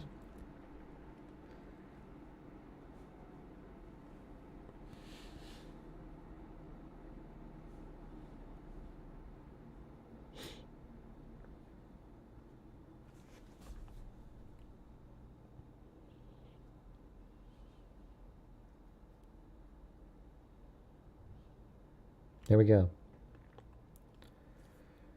And by the way, you guys can... Here is a detailed call summary in. of the newly uploaded file, sup103.redacted.pdf. Document summary. Title, Supplemental Narrative, #103redacted. Agency, Moscow Police Department MPD. Author, Officer D. Vargas, Badge 124th. Date time, January 10th, 2023, 16:28 p.st. Reviewed by Sergeant Dustin Blaker, 108th, on January 11th, 2023. Format, audio recorded interview booked into MPD evidence. Subjects interviewed. 2 individuals referred to as F and a likely neighbors or associates from the apartment complex near Kohberger's residence in Pullman. Key observations from interview. 1. General routine and behavior. F stated they typically went to bed around midnight. On the night of the murders, F did not recall seeing lights from Brian Kohberger's vehicle and could not confirm whether he was home or not. 2. Prior sighting of Brian Kohberger. F remembered seeing Kohberger return home on another night, not the night of the murders. Time around 1 a.m. appearance. Wore dark clothing. Carried a dark-colored backpack. Oh, wow. His behavior was short, dismissive when greeted. 3. A's observations. Oh, A said she worked late shifts regularly, frequently saw Kohberger return home around 1 to 2 a.m., consistent with her own return times. Suggests a pattern of late-night movements. 4. Closing notes. Officers thanked F and A and advised them to report any additional recollections. The entire conversation was audio recorded and booked into MPD evidence. Implications in the case.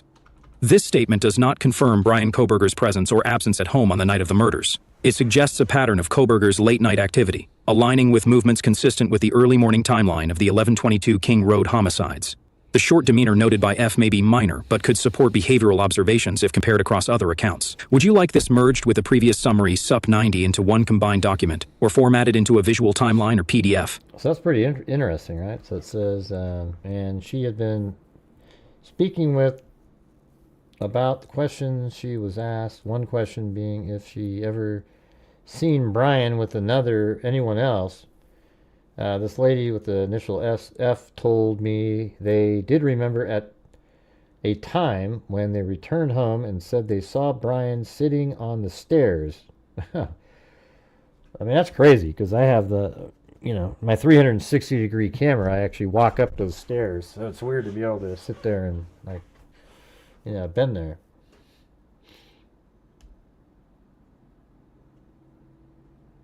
Now, leading up to his apartment.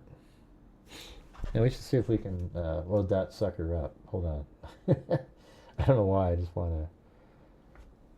Let's see. So I know it's under L... Insta360... No, that's not it. Oh, I think it was just on this last trip that I took. So it would be under... let's see. Desk SSD...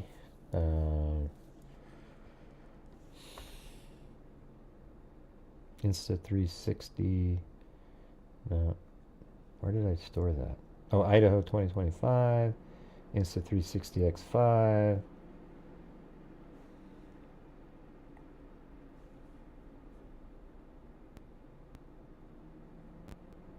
That's probably it. Look at me. I'm just like, ah! See, this is Kohberger's house. This is it. See, watch this. Oh, why do I have it on top of the car? Oh, I don't know. Maybe I did it on a different one. Oh, I'm driving now. See? So I'm not sure which clip I used. Which one did I go into the house with?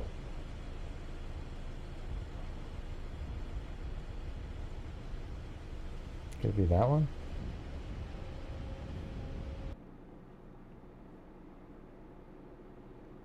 Okay, that one.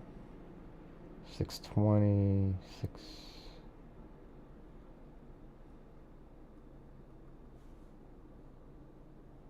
Oh yeah, okay, that's it.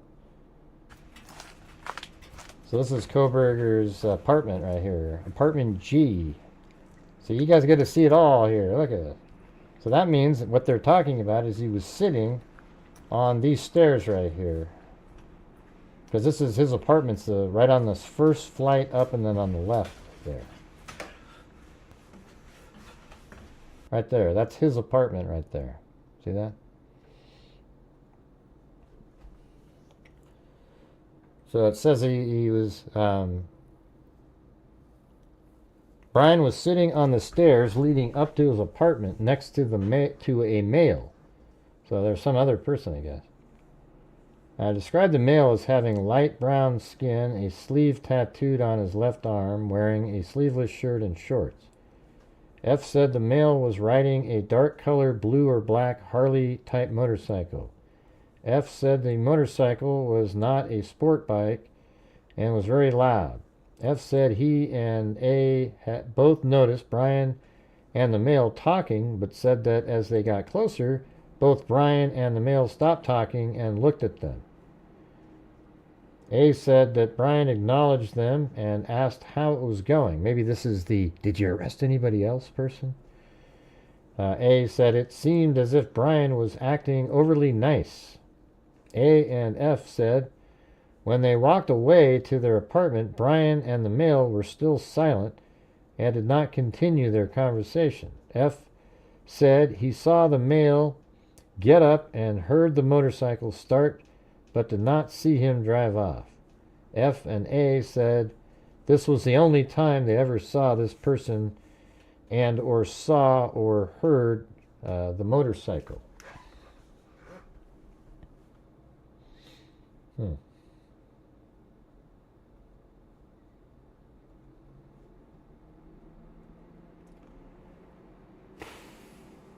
Well, I'll be back. Be back there in a second. I gotta look at something. So SUP 103. Property.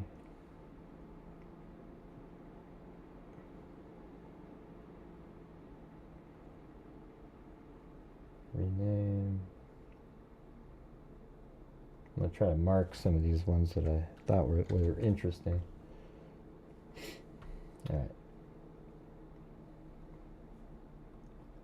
And then we were just on 103, so we can do 104 now. Now let's do that again. If there's anything interesting, we'll know it.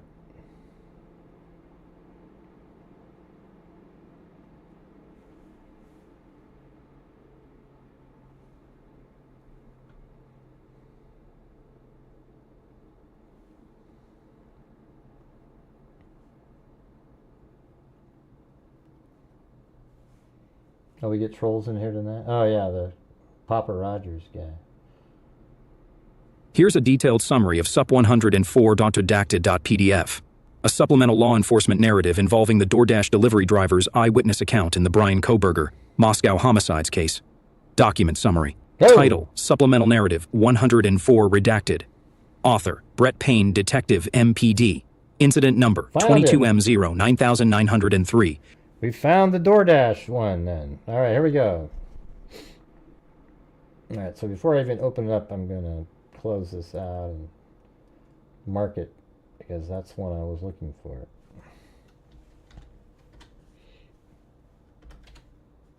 All right.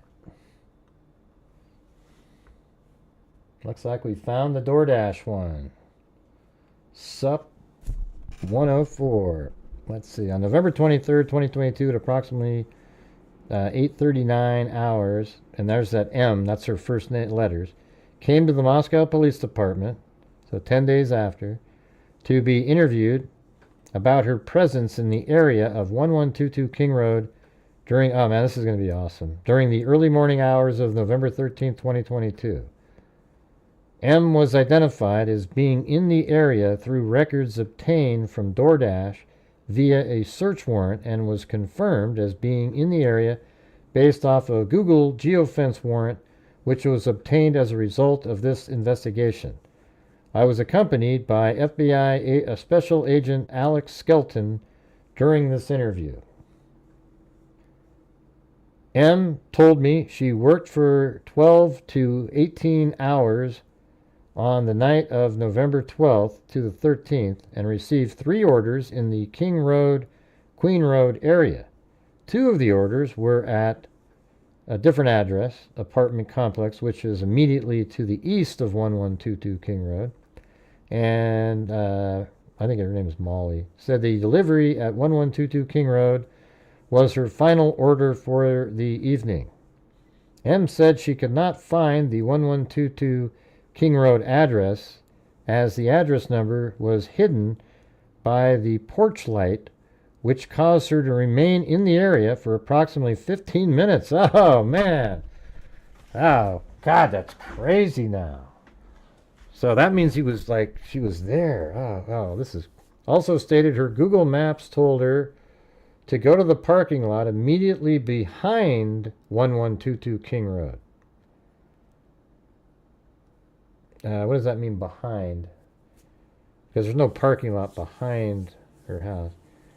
M stated she initially parked in the front, of 1122 King Road and could see... Oh, wait a minute. So she did park in the back parking lot, up above. Hold on, let me read this again.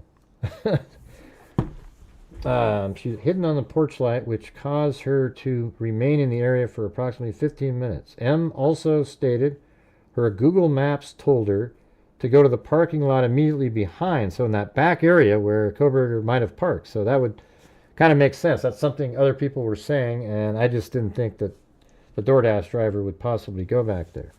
M then said she drove to the back parking lot behind 1122 King Road and parked. Oh, man. Oh, this is crazy. So she did go back there, and our original spot was correct. She didn't... so Kohberger didn't have to...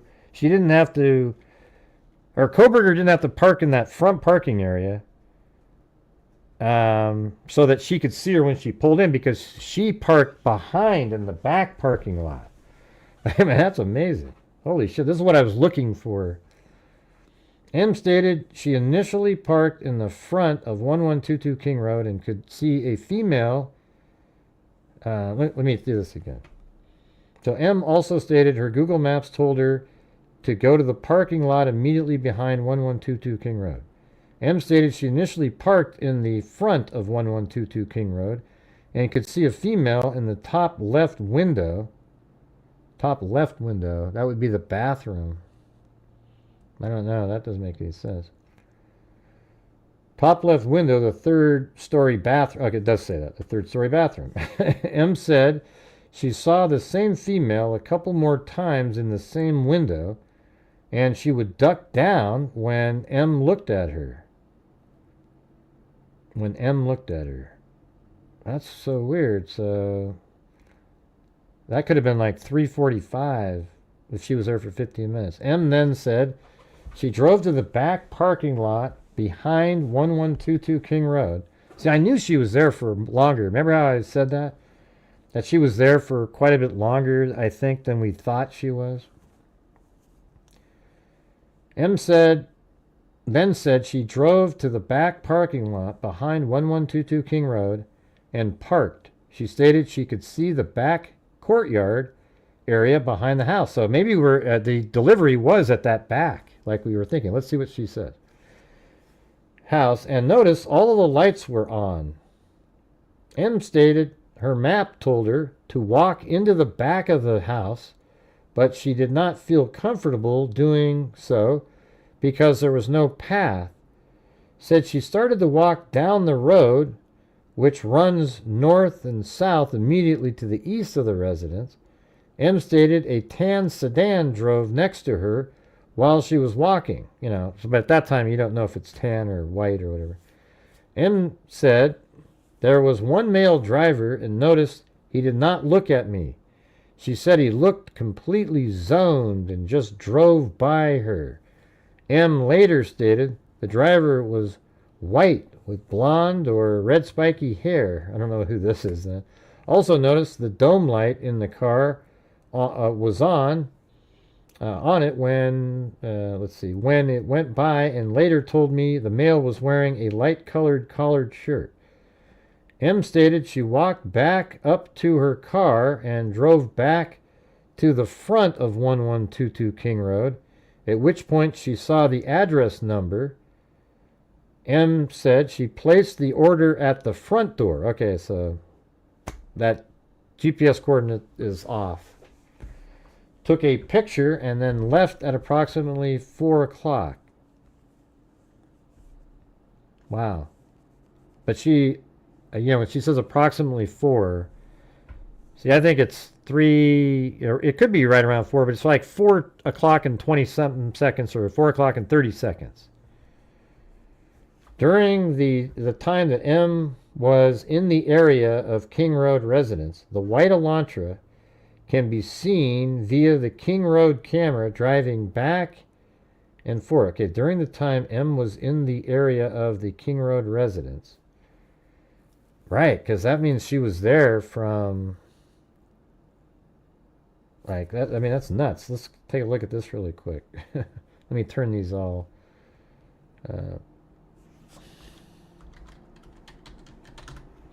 Wow, this is crazy. This is what I was looking for, though.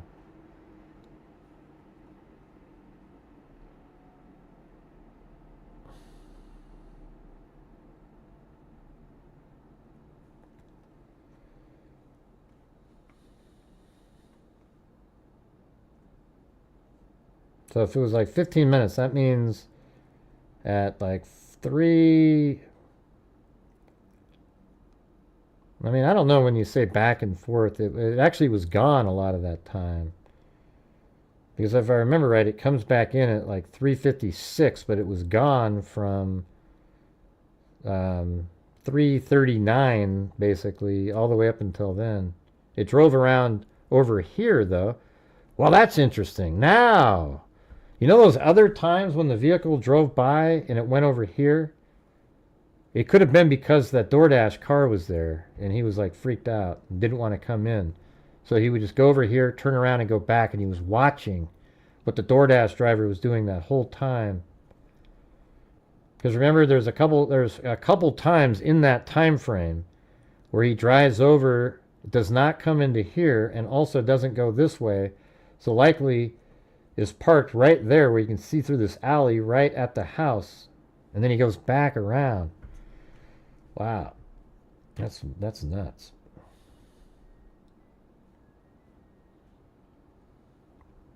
Now, so whoever, all the people that were thinking that she parked in the back, you guys are right. I was wrong. I thought for sure she wouldn't. There's no way she would park back there, but I guess she was using Google Maps. So M stated, but I also said that she was in the area for a lot longer than people think. Like, she didn't just show up, drop it off, and take off. And if the car drove by her, that would have to be 3:50. Let's look at that again. So that would be the 3:57 that we've been talking about. Ah, shit. And now I'm just all, I'm almost like my brain is, I gotta go look for something really fast.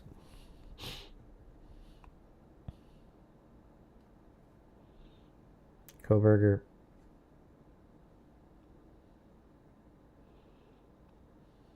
It's gonna be, hold on. Let's just get this figured out. We'll do it right here.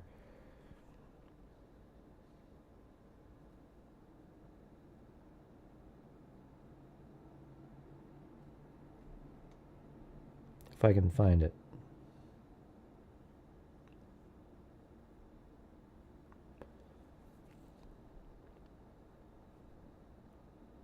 God, it's weird. You have a folder named something and it just disappears. Oh, there it is. Important. So it's probably this one, maybe.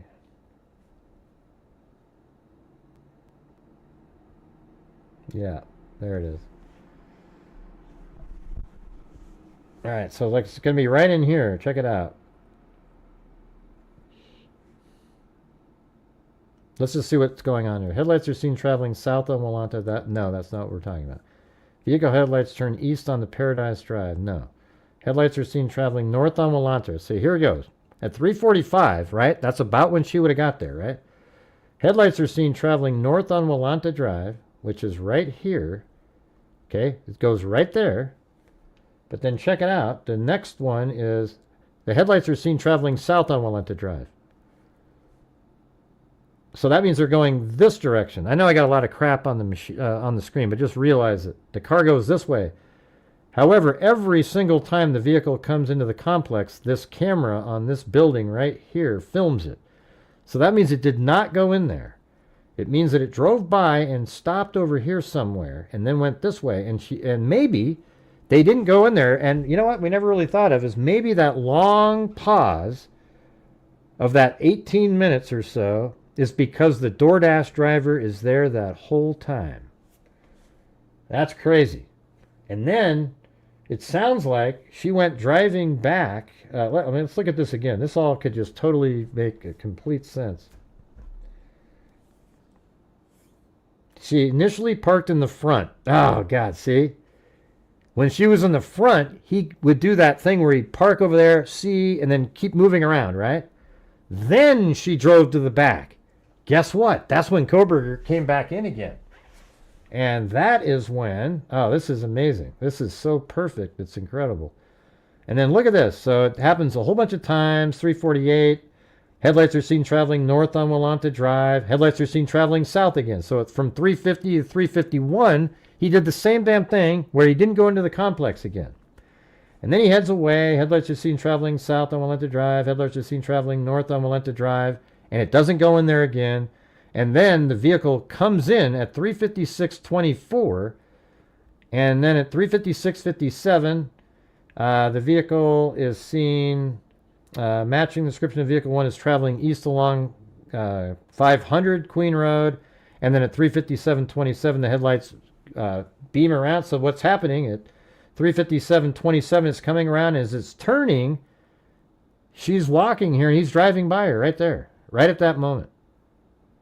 That's exactly when she saw him at 3:57 something. Then she got back. Man, what does that say again? Let's go look at that. Man, that is crazy. Notice all the lights were on. M stated her map. Hey, thank you, Dirt Bike Pastrana. Stated her map told her to walk into the back of the house, but she did not feel comfortable doing so because there was no path. M said there was one male driver. So anyway, it says she runs north and south immediately to the east of the residence. Stated a tan sedan. And was she walking? Yeah, so she started to walk down the road. So what she's talking about, let me turn off all this crap. She's right here. She's parked back here, and then she starts walking down this road right here. Just like this. And that's going to be right around 3:57:40, something like that. Because look, at 3:57:27, headlights seen on the exterior of 1127, and then it leaves at 3:58:23. It goes by the 1112 King Road camera, and the car does actually stop back here or drives extremely slowly. Okay, that's it.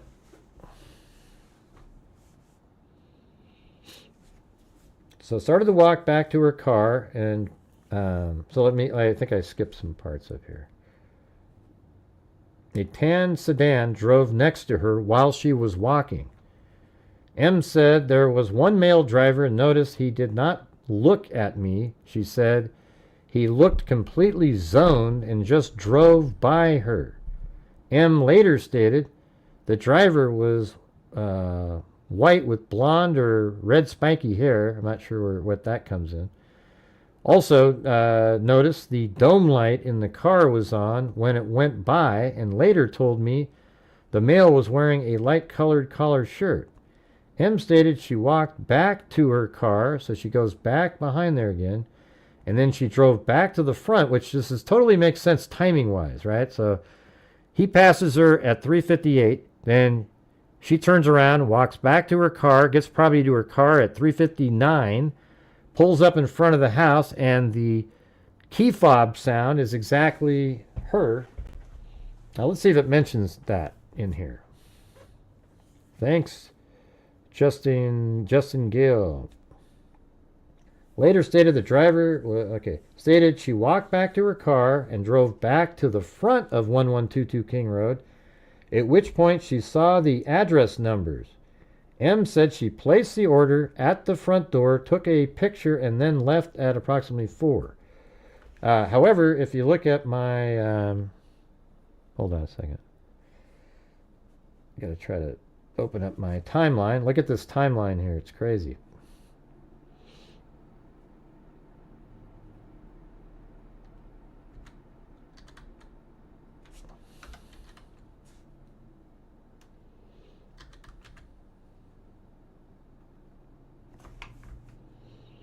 Come on, open up.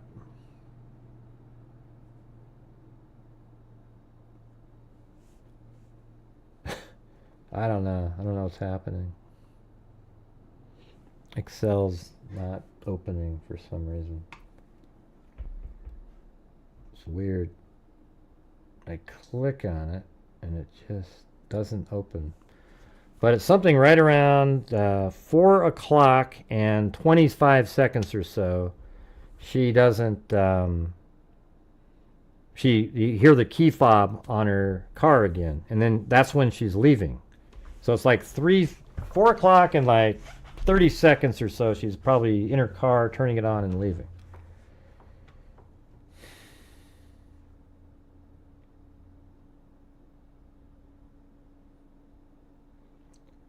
All right, so she says left it. During the time M was in the area of the King Road residence, the white Elantra can be seen via the King Road camera driving back and forth on, oh, look at that, on Walanta Drive, and then entering the King Road, Queen Road loop at approximately 3:56. Boom.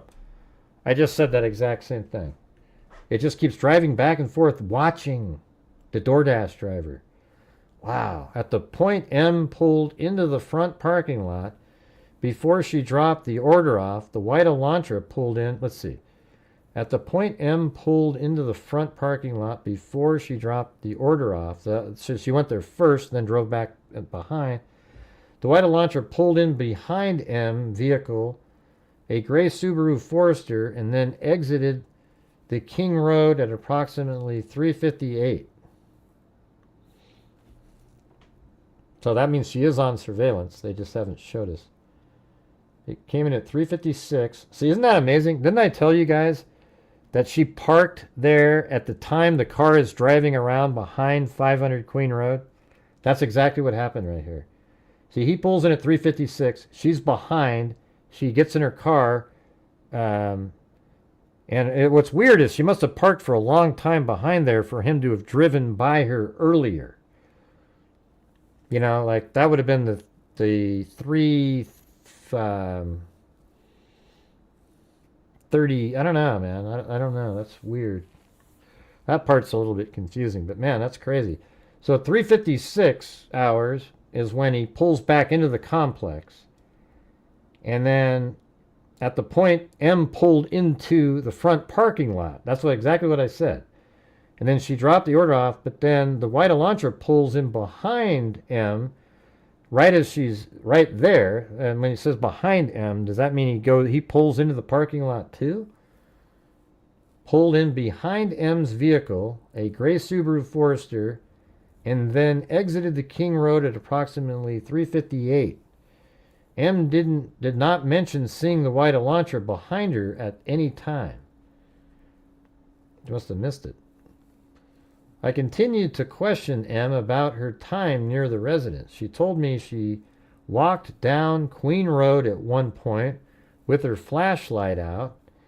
M can be seen doing so on the footage. Wow, that's crazy.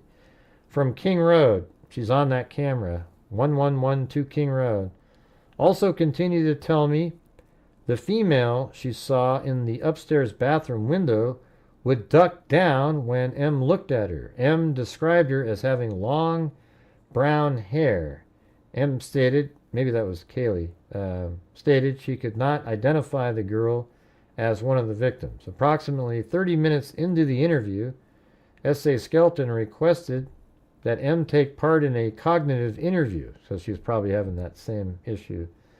M agreed, and S.A. Skelton began the cognitive interview. During this interview, M confirmed much of the information she already told us. M was able to remember she had her dog with her during one of the walks in the area, but did not clarify much more in the ways of details of the evening. We thanked M for her cooperation, offered any support she may need, and concluded our interview. Subsequent investigation of video footage and cellular data showed the tan sedan saw was likely a light-colored SUV. Oh, that's a different car then. That's why I was saying that a minute ago. Maybe that was a different person. Was a light-colored SUV which left the area. Moreover, it does not appear M saw the white Elantra at any point during her time. Oh, wow. So she never saw Kohberger. You know, so this is more like our original thing where the car drove by. She never saw Kohberger. She saw another person. They just never told her that. There was another car, a white sedan in the area leaving. That's amazing. At one point during her time near the residence. Wow, man, that's insane. Woo! Yeah, that's what I was looking for right there. That's it. So she was there apparently 15 minutes earlier, walking her dog. I'd love to see the time frame when she was walking the dog. And that's why Kohberger didn't go back in there, because she saw a car there. Yeah, the tan sedan's unrelated to the case. Yeah. How do you know, Gray? Well, because Kohberger confessed to killing all of them. Yeah, so anyways, they just said that the sedan, they just said it right here, subsequent investigation of video footage and cellular data showed the tan sedan M saw was likely a light-colored SUV which left the area. Moreover, it does not appear M saw the white Elantra at any point during her time near the residence. So that means they might not have told her, hey, we don't think you saw Kohberger. She just thinks she saw Kohberger. Yeah, I just found the DoorDash. It was pretty amazing.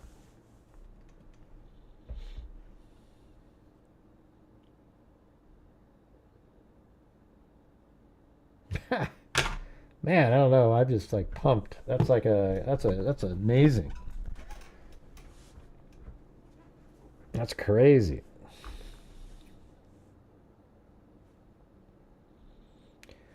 Gray, haven't you heard in some lights tan looks lime green? Didn't Kohberger know someone would be...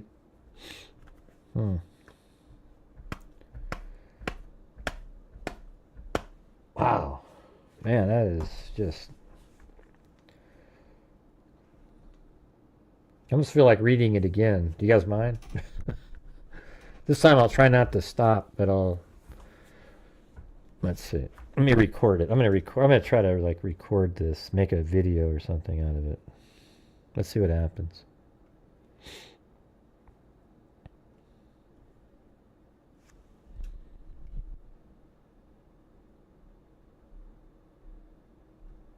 Is that gonna work? Oh wait, that's... Maybe I need to go like that, and then like that, and then... So that's my camera. And then put the... maybe my face can go on there. Yeah, alright, there we go. It's like my virtual camera, so now I can just record it.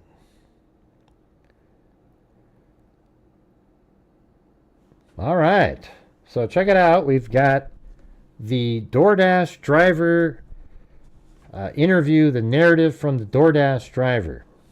All right, this is on The interview was on November 23rd, 2022. At approximately 8:39 p.m., M came to the Moscow Police Department to be interviewed about her presence in the area of 1122 King Road during the early morning hours of November 13, 2022. M was identified as being in the area through the records obtained from DoorDash via a search warrant and was confirmed as being in the area based off of a Google geofence warrant which was obtained as a result of this investigation. I was accompanied by FBI Special Agent Alex Skelton during this interview. M, who's the DoorDash driver, told me she worked for 12 to 18 hours on the night of November 12th to the 13th and received 3 orders in the King Road, Queen Road area. 2 of the orders were at another address on Queen Road apartments complex, which is immediately to the east of 1122 King Road. And M said the delivery at 1122 King Road was her final order of the evening. I should hope so, at 4 a.m. M said she could not find the 1122 King Road address as the address number was hidden by the porch light, which caused her to remain in the area for approximately 15 minutes. And now we know why Kohberger, while he was doing his looping, stayed out of the complex, I call it, the King Road complex, for almost exactly, right around 15 minutes. It's crazy. And then it says, so she said she could not find the 1122 King Road address as the address number was hidden by the porch light, which caused her to remain in the area for approximately 15 minutes. Also stated her Google Maps told her to go to the parking lot immediately behind 1122 King Road. And that would mean that she was told by Google Maps to park right back here. And a lot of people suggested maybe she did that. I thought that would be crazy to park back there, but apparently she did. She parked back here, right where Kohberger would be driving around. All right. And it says that M stated she initially parked in the front of 1122 King Road and could see a female in the top left window, the 3rd-story bathroom. And that's exactly right. So if you take a look at this image right here and you're looking at the front of the house, the top left window is right there, and that's a bathroom because Madison Mogen's room is right on the other side, and she shares a wall with the bathroom there.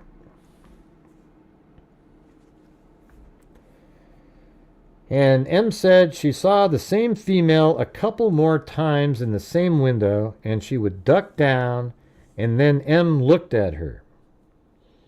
Excuse me, let me do that again. M said she saw the same female a couple more times in the same window, and she would duck down when M looked at her. M then said she drove to the back parking lot behind 1122 King Road. So apparently she pulls into the front parking lot anyways, even though it told her to park in the back. She could see, okay, this is where I'm supposed to park, but she couldn't make out the number. So then she backed out and then drove to the back parking lot behind 1122 King Road and parked. She stated she could see the back courtyard area behind the house, so meaning the back porch right next to the slider, and noticed all of the lights were on. M stated her map told her to walk into the back of the house. See, that's crazy, right? Because that's where it looked like the GPS coordinates said she dropped it off. But she did not feel comfortable doing so because there was no path. M said she started to walk down the road, which runs north and south immediately to the east of the residence. M stated a tan sedan drove next to her while she was walking. So when she said that after she went back here, she was supposed to drop it off here, but didn't want to. So then she started to walk down to the front of the house again, and then a tan sedan drove by her. And then it says, M said there was one male driver and noticed he did not look at me. She said he looked completely zoned and just drove by her. Later stated the driver was white with blonde or red spiked hair. Also noticed the dome light in the car was on when it went by, and later told me the male was wearing a light collared shirt. And the thing is the person in the tan car is not Kohberger, and that vehicle isn't Kohberger's, but I think she thought that even when she was pulled over by police and said, I saw Brian, but she didn't see him. M stated she walked back to her car and drove back to the front. So remember, she was walking and then the car passed her, then she turned around, she went back to her car, then she drove back to the front of the house. So basically what she did was she was parked back here, started walking like this, a tan sedan drove by her, then she turned around and walked back this way, got back into her car, and then drove back this way to then park back in the front of the house again. So M stated she walked back to her car and drove back to the front of 1122 King Road, at which point she saw the address number. M said she placed the order at the front door, took a picture, and then left at approximately 4 o'clock. During the time that M was in the area of King Road residence, the white Elantra can be seen via the King Road camera driving back and forth on Walanta Drive, and then enter the King Road Queen Road loop at approximately 3:56. And at that point, M pulled into the front parking lot. See, that's what's so interesting is like at 3:56, the vehicle pulls in. As a matter of fact, we have the times right here. At 3:56:24, a vehicle matching the description of Vehicle 1 travels south on King Road and then turns east onto Queen Road. And so this is what's crazy about this. I said this the other day. That right when Kohberger's driving around like this, she pulls up this direction and parks. You see what I'm saying? And then for a long time, there's 3 different times after the second pass, before he makes his third pass, he literally does not come into the area because he knows that car's there. So he just pulls in over here and then leaves. Pulls into here and then leaves. And then on the pass number 3, right before he comes in, he parks over here for 2 minutes. Then he goes like this and then comes into the complex again. He's driving around behind the building over here. And that's right when the DoorDash driver parks in the front of the house right here. Does that make sense? So it says, during the time that M was in the area of the King Road residence, the white Elantra can be seen via the King Road camera driving back and forth on Walanta Drive and then enter the King Road Queen Road loop at 3:56 hours. At that point, M pulled into the front parking lot before she dropped the order off. The white Elantra pulled in behind M's vehicle, a gray Subaru Forester, that's the kind of car she drives, and then exited the King Road at approximately 3:58. So it says the white Elantra pulled in behind M's vehicle, a gray Subaru Forester, and then exited the King Road residence at around, the area at 3:58. So she's still sitting there, and she didn't even see him.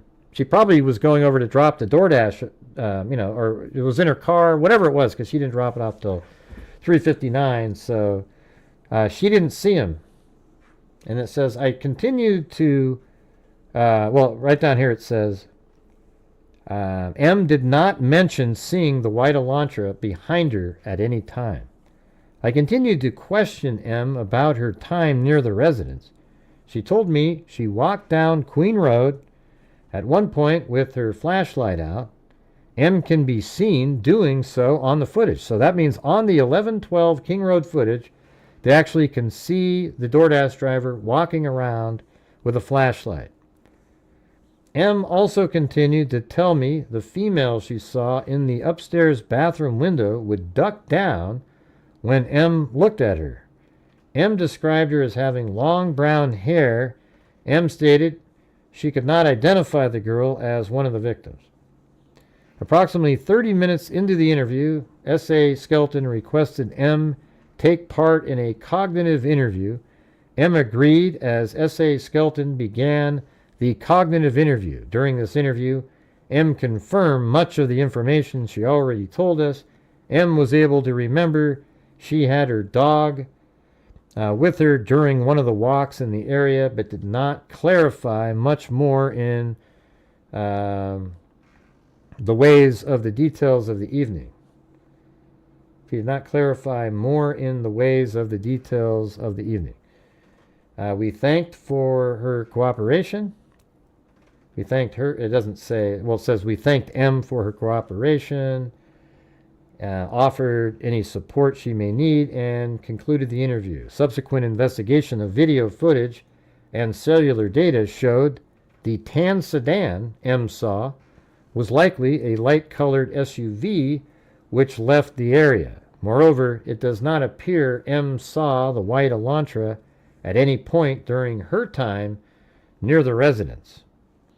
Isn't that crazy? So that means like she never even saw Brian Kohberger at all, except they were right there in the area at the exact time. And that's exactly what I said, was that when she pulled into the front parking lot, that's the only place I thought she parked, that Kohberger was driving around behind 500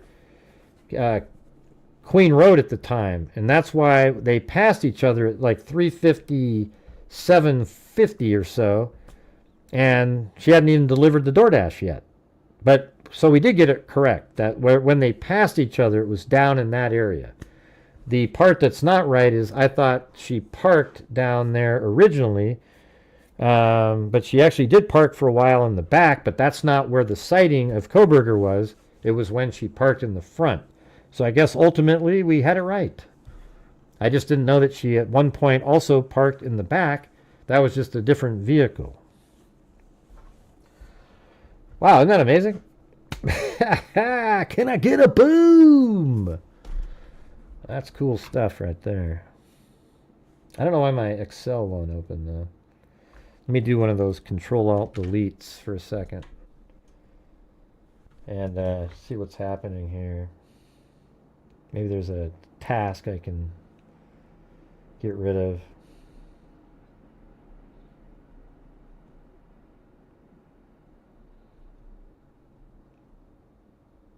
I don't know. Can I search for it in here? Yeah. Excel. Nope. Maybe it's just not opening. It's weird.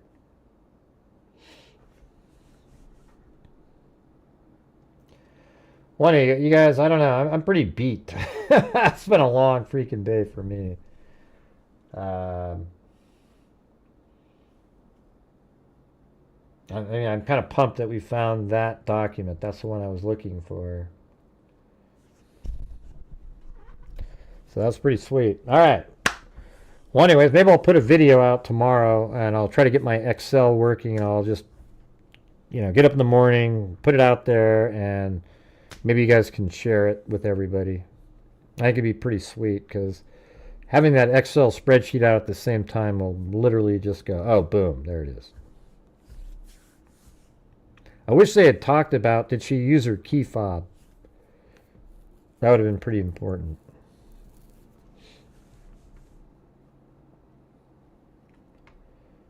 All right, well, let's see.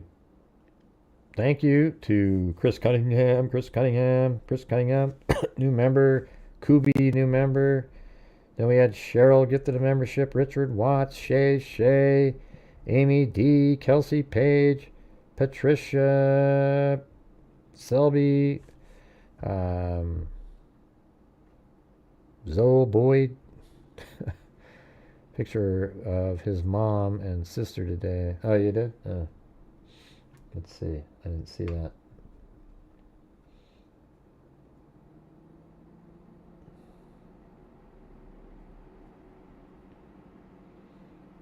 No, that's them right there, blurred out. Yeah, I guess kind of does look like her a little bit. And thank you, Christine, for the PayPal in there.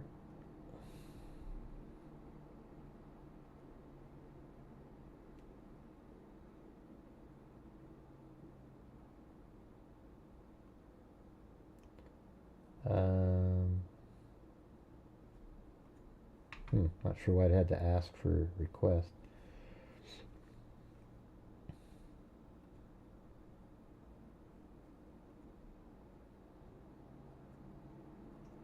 Okay, here's another picture. I guess that's BK. There they are right there.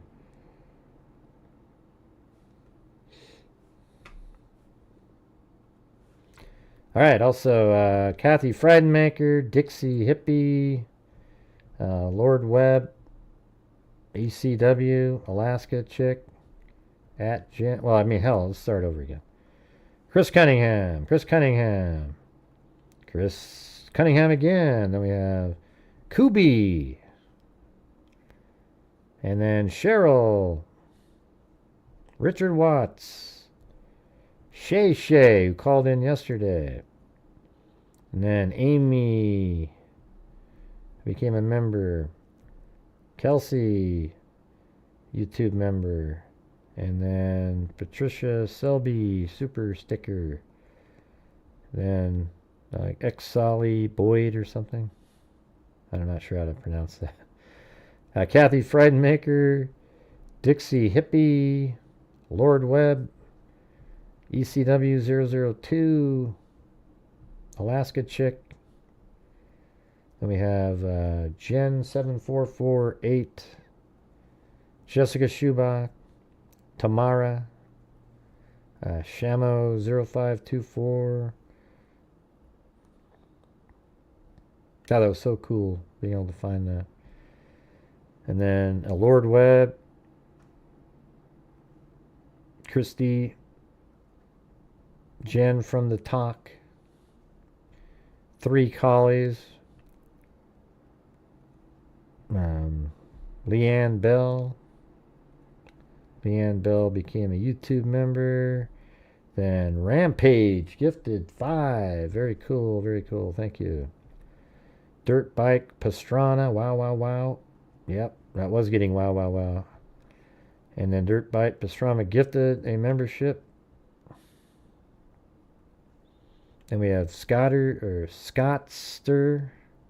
Pro Burgers will go nuts for blonde spiky hair. Oh yeah. Even though it turns out she didn't even, that's not even Kohberger that she thought she saw. At Justin Gale, and then a Dirt Bike Pastrana. Oh wait, there's more down here.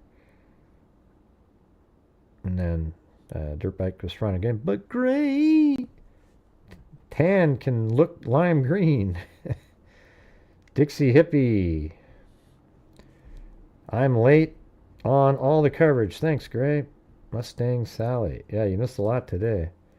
You should go watch the hearing earlier. It was crazy. Sorry, this is a dumb question. I've tried paying attention to the timeline. Is it possible Xana was in the living room kitchen when he enters, and that's when he says someone is... I mean, technically it's possible. Yeah. It's possible, Alaska Chick. I mean, I don't know if that's likely. It seems like she went into the kitchen to drop the DoorDash off and maybe went upstairs or something like that.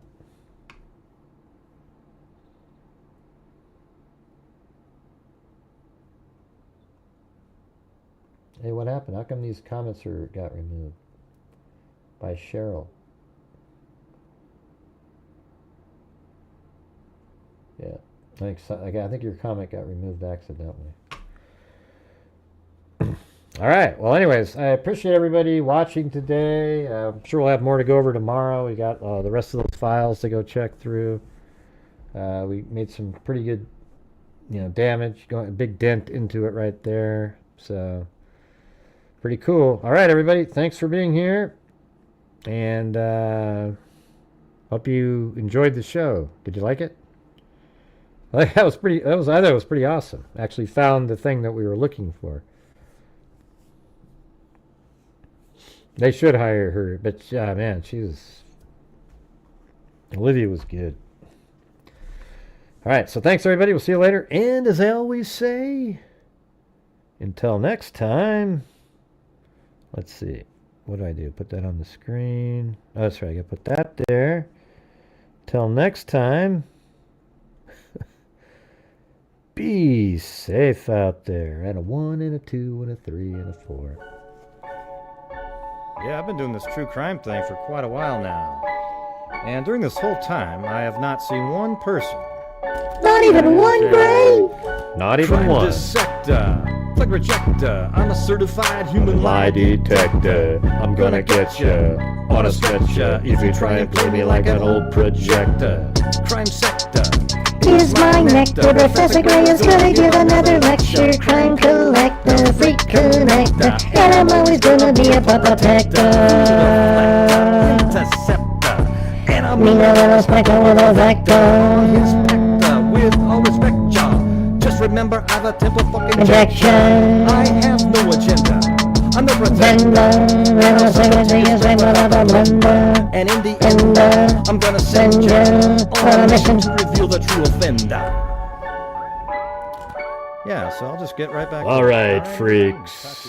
Hit that like button on the way out the door. Unless you've already hit it, then of course don't hit it again because it'll negate the first one that you did. Gosh, Gray, that was a lot of explanation for hitting the like button. Well, I just didn't want somebody to hit the like button the second time. Shut up, Mary Lou. Jesus, what? Gosh, Gray, you weren't very nice. I was just pointing out the fact that you kept talking about, don't hit the like button the second time, because then it'll remove the first time you hit the like button, and... Oh my God. This is what I get with Mary Lou, you see? See, people will say that it was my fault. All right, thanks everybody. See you later.